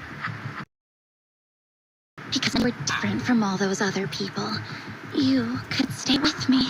But soon, I grew jealous. You took the attention that should have belonged to me. You even took Father's love from me. It's only because of my ability that Landon... I know, but Vivian, jealousy is something you cannot control. Of course, the same goes for fear and hatred. I was terrified that one day you would look at me and shed tears. I knew if that day ever came, Father would not hesitate to force the blessing upon me. And when that day did come, I hated you for causing my father's death. Tina, you knew everything about what happened back then, so why are you still defending Landon? And why didn't you tell me back then? If I had known earlier, maybe I could have found a way. Because it's the only thing that makes me more special than you, no? It proves I had Father's trust.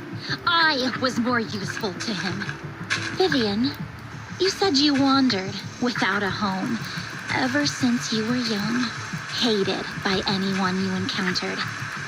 You were happy to gain recognition from everyone and help Father when you were among the Exaltists. But in the end, discovered you being used, so you felt betrayed and hurt. Then what about me? All I ever had was my father. I've never known a life outside of the Exaltists. Ever since I was young, my only purpose was to help Father select who was to be blessed. The only purpose I had was my father, the Exaltists. I've never been taught anything else, Vivian. It is what little value I have and have ever had. In the end, you took even that from me and completely destroyed it. You think you're doing good and fighting evil.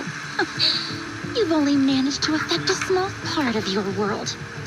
But have you ever wondered if maybe that's all there is to my world? I never wanted to hurt you. You are also my first friend. And that's why I wanted to save you back then. Save me? You and Camille all talk about saving me. Why don't you understand? To me, loss is so much more painful than death. No, you can start over. Everything Camille did was so you could live on. Let's leave the Hollow together. There are so many amazing places in New Eridu. This time, I'll take care of you. I've also met so many amazing people. I'm sure they'll love you too. Okay, Dina? Vivian, I can't forgive you. And I don't want to forgive you. I have nothing left. If what little hatred I do still harbor were taken from me, well, I refuse to be so pitiful. I won't apologize, Vivian.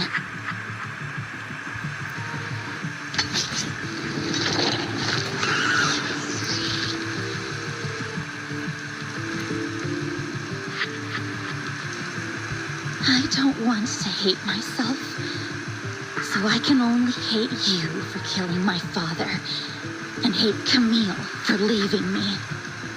That's just the kind of person I am. Hateful and despicable. I refuse to owe anyone anything. I refuse to feel regret. I won't. Vivian, I will keep hating you. I will take all who are precious to you. I will also hate Camille, so I won't do as she wished and start a new life. Vivian, if you had never existed, if I had never, you would be... Lord Phaethon, please do not interfere. She was my first friend. I'm going to bid her farewell.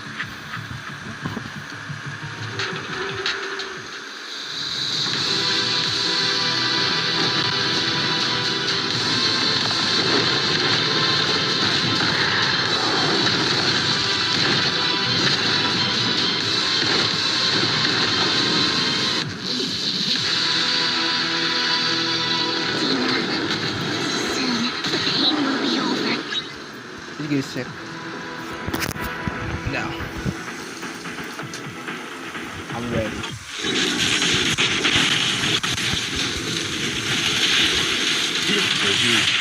I'll eliminate any obstacles.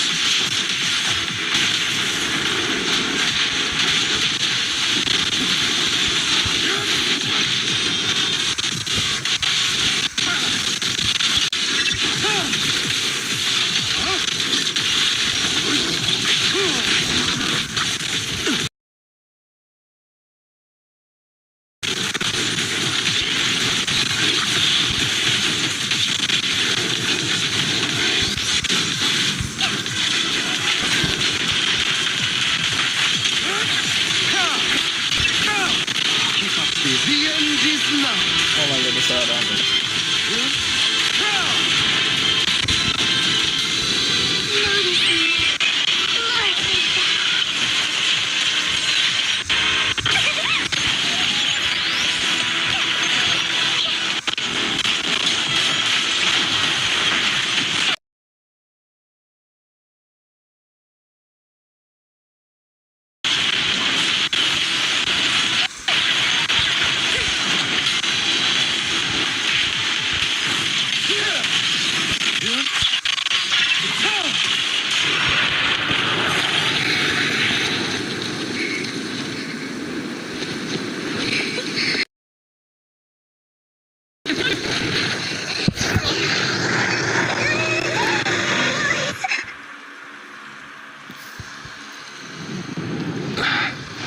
What happened?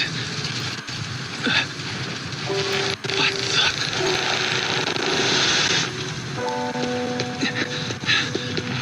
Vivian! Lies. Don't come near me. This is my own choice.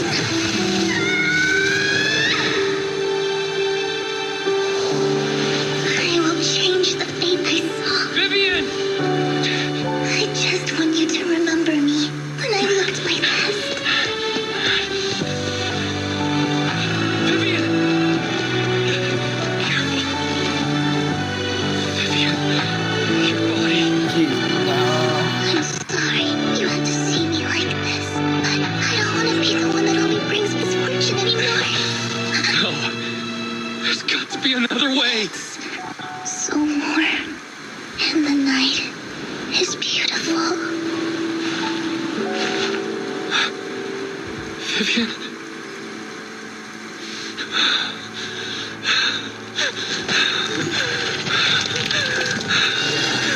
No. It can't end like this. Yeah, my God.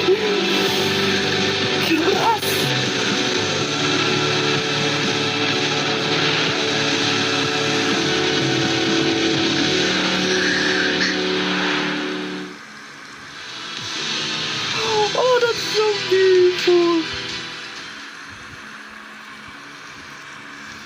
That's so beautiful.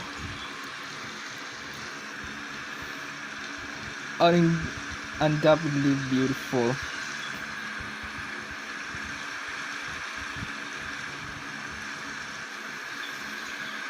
It's really beautiful to the end.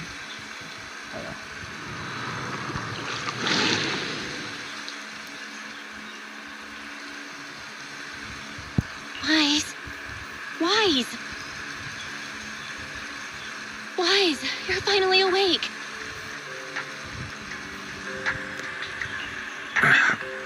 I'm at the store. I remember I was with Vivian. Wait, she injected herself with Landon's serum.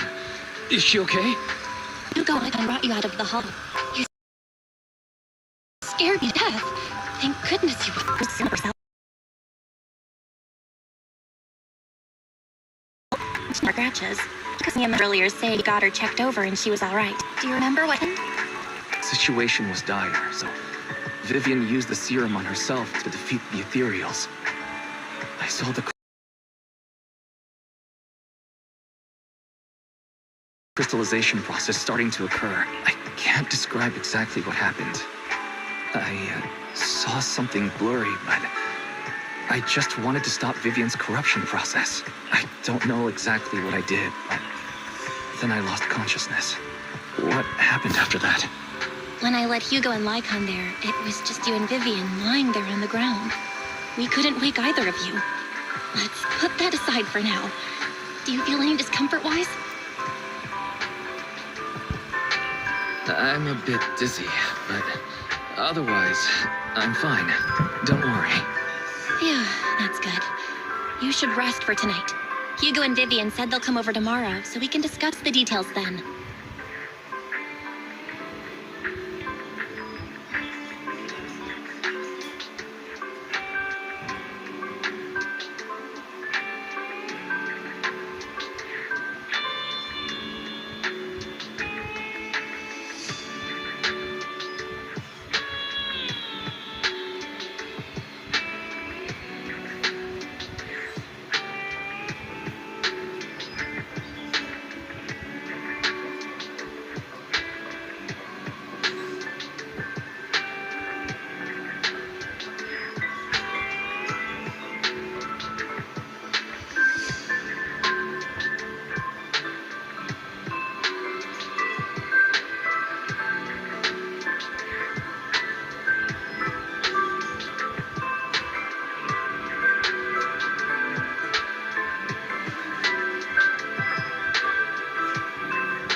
Sorry for worrying you, Belle.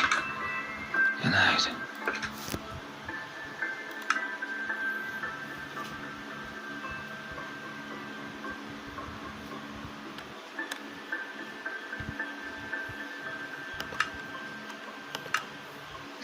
Lord Phaethon! How are you feeling? No headaches? Leg pains? Heart palpitations? Loss of appetite? Vivian? I was just so worried. Sorry. Anyway, Lord Phaethon, I'm so glad you're okay. What happened this time was all my fault.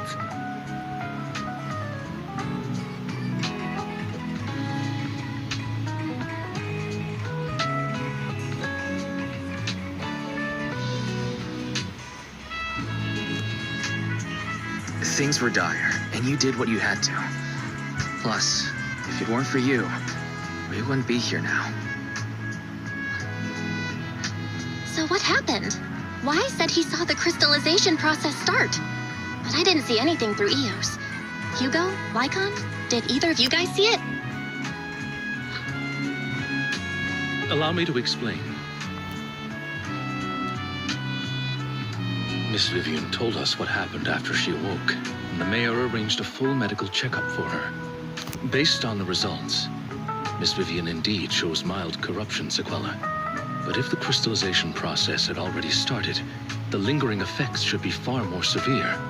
To be precise, if the process had already reached the point of mass surface crystallization, it should have taken no time at all to become an ethereal. So, the mayor theorizes that it was the etheric energy within Master Proxy's body that affected Vivian's condition and the surrounding etheric particles, causing Vivian's corruption to recede. Essentially, corruption is a reaction between the etheric particles inside the body and in the surrounding environment. Therefore, it's not necessarily irreversible, just that currently our mainstream method of defense is prevention.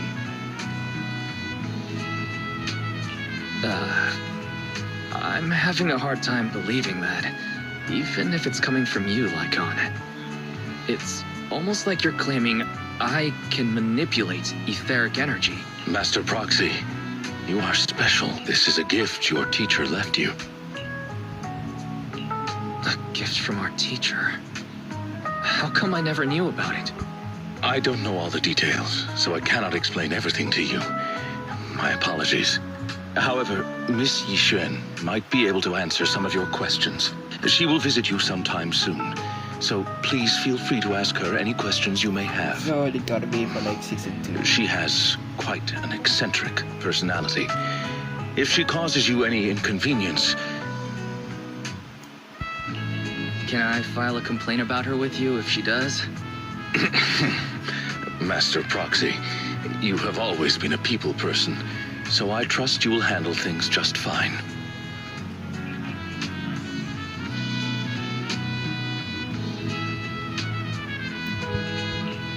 The way you said that just makes me more worried.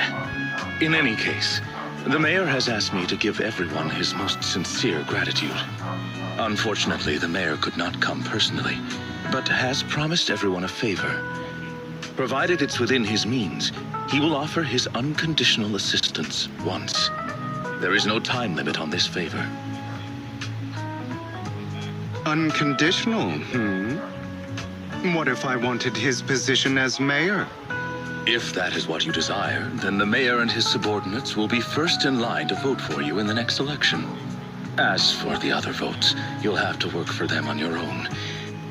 But should you assume office, I hope you take full responsibility for handling all day-to-day matters and lead by example. By sheer happenstance, the mayor has provided you with a copy of his current assignment, the City Waste Sorting and Processing proposal. Old fox. Well, can I request Lord Phaethon's? The mayor imagined you might ask. I have prepared all the necessary documents, and the ceremony expenses will be covered by the mayor as a gift. As long as Master Proxy agrees, we can sign and process the documents immediately. But this matter requires mutual consent and cannot involve coercion, confinement, or one party's lack of consciousness. Stop! I would never do that, Lord Phaethon! Probably. At least not today. As for you, Master Proxies, the mayor has some sense of what you desire. That said, he hopes you might speak with Miss Yixuan first before you decide the timing of that favor.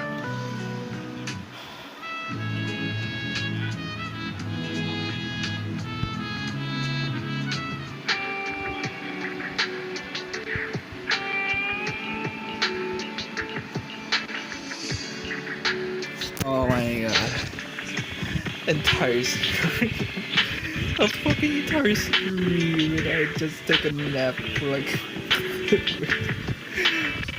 what? Not right. I didn't expect that until I wake up the ending part.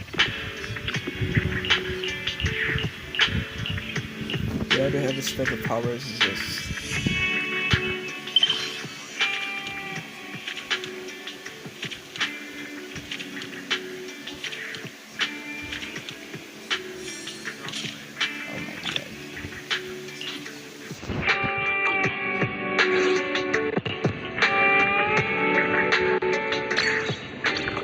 that's all. Yeah.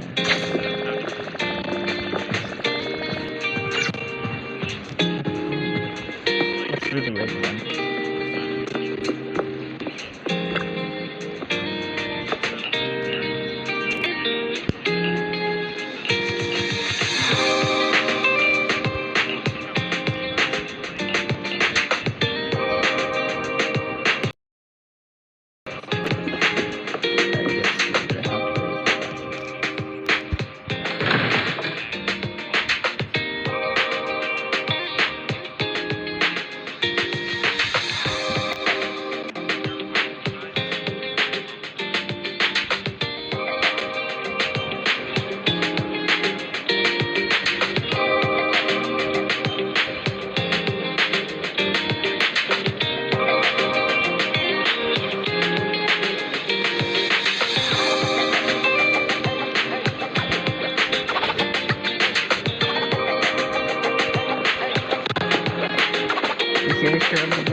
Of the void.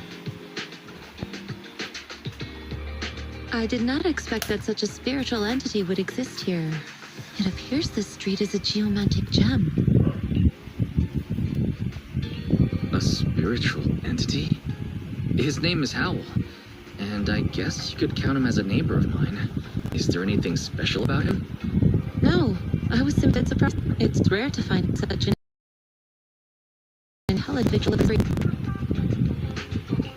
Even huskies can be really smart. Oh, you're right. Yet, Being overly indulgent comes at a cost. Must stay here for long periods of time, parted from its owner, and unable to move about freely. Both a blessing and a curse. However, it seems quite happy. We've strayed a bit off topic. Since you're back, let's discuss our partnership.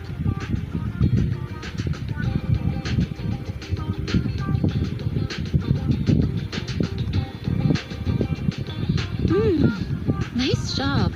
Good air circulation, excellent layout. Very suitable for a business.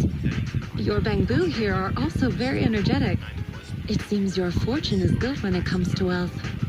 Huh. You even know feng shui? I'm happy to hear that. But who exactly are you? I suppose this is our first official meeting since parting ways in the Hollow. Now that both of you are present, allow me to reintroduce myself. My name is Yi Xuan, a mystic from Yunquay Summit.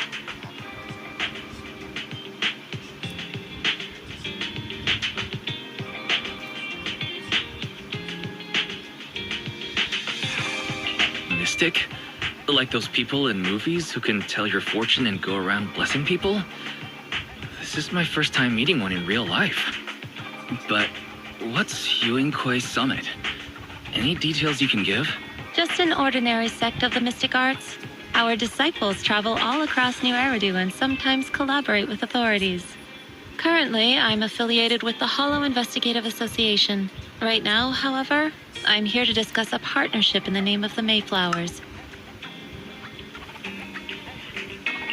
So, what sort of partnership are we talking about? I have reviewed the documents provided by the Mayflowers.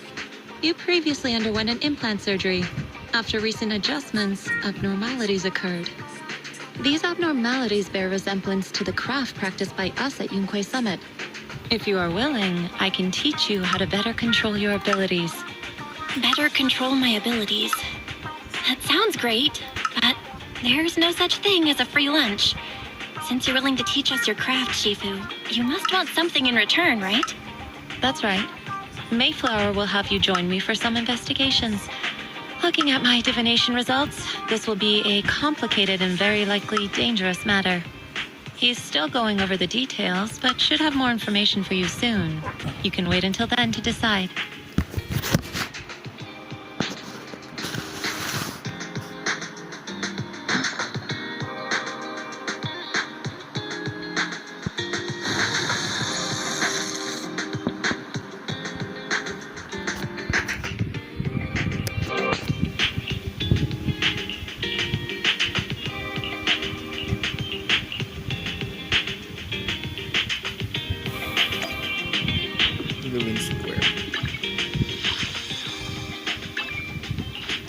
Still not done yet.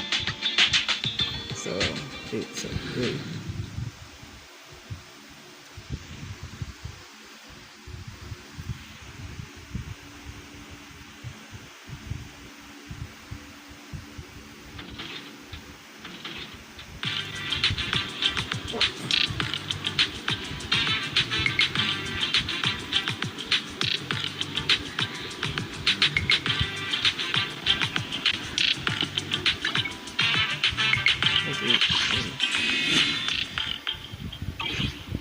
Still have it done yet.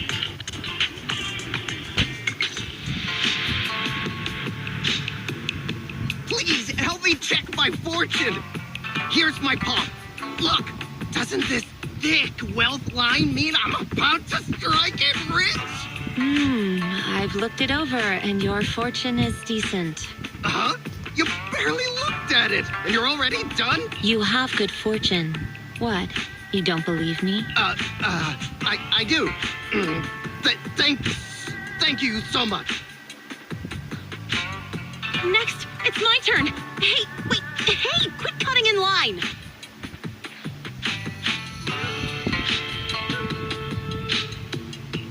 So this is where you were. Who are all these people? You're here, Wise? I decided to take a break.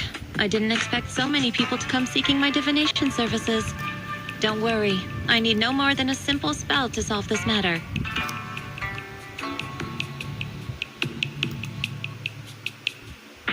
For Fortune-telling services is 10,000 dennies per session.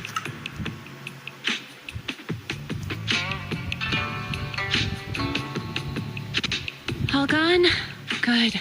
It seems the Banish Wealth and Desire spell is still effective.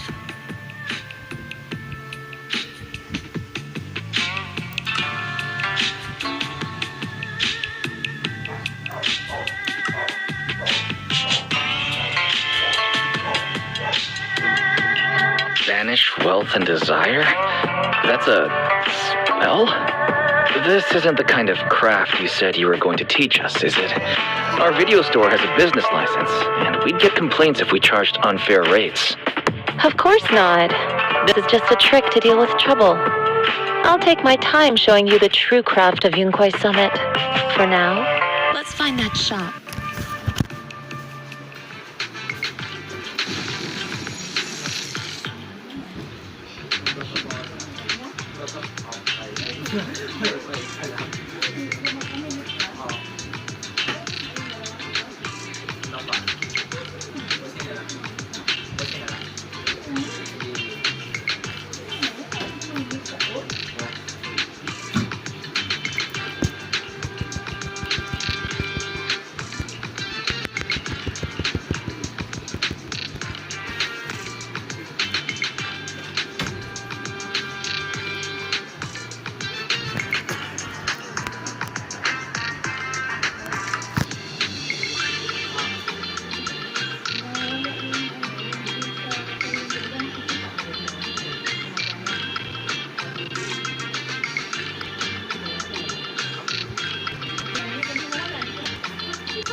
I'm freaking out.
There.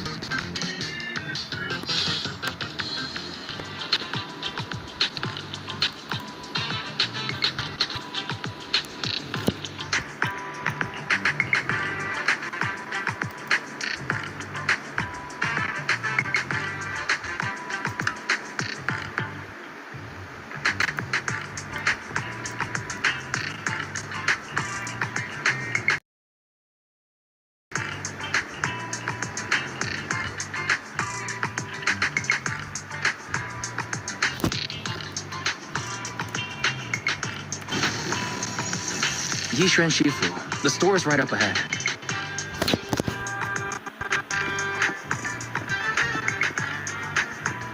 yes, this is the place. This is the place, huh? Antiques. Ah, this is the one. Seems it's closed. Another wasted trip.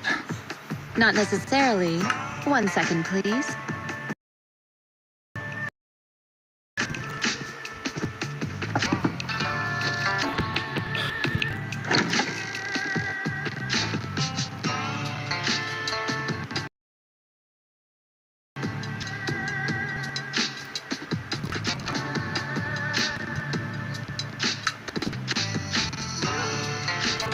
Huh?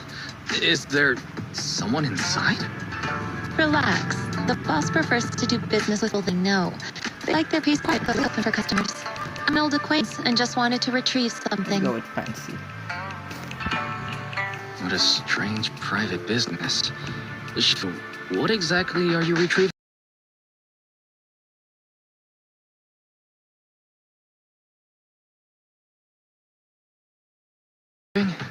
Just some things needed for our future investigations. You'll know in time.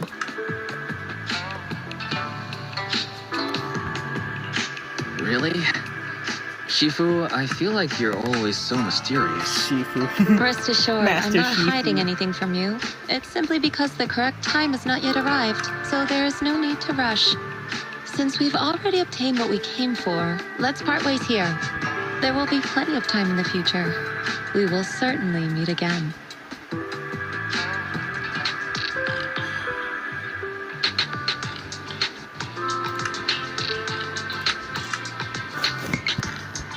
Bill. Okay.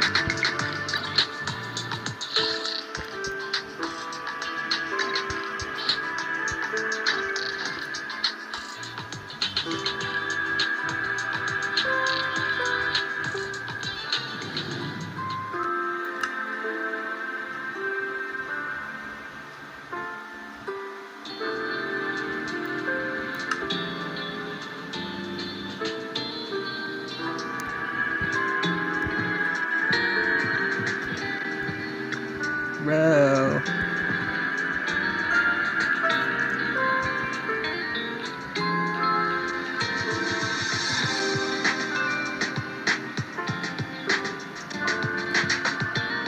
Whew, I think that's all. Finally, I can escape it.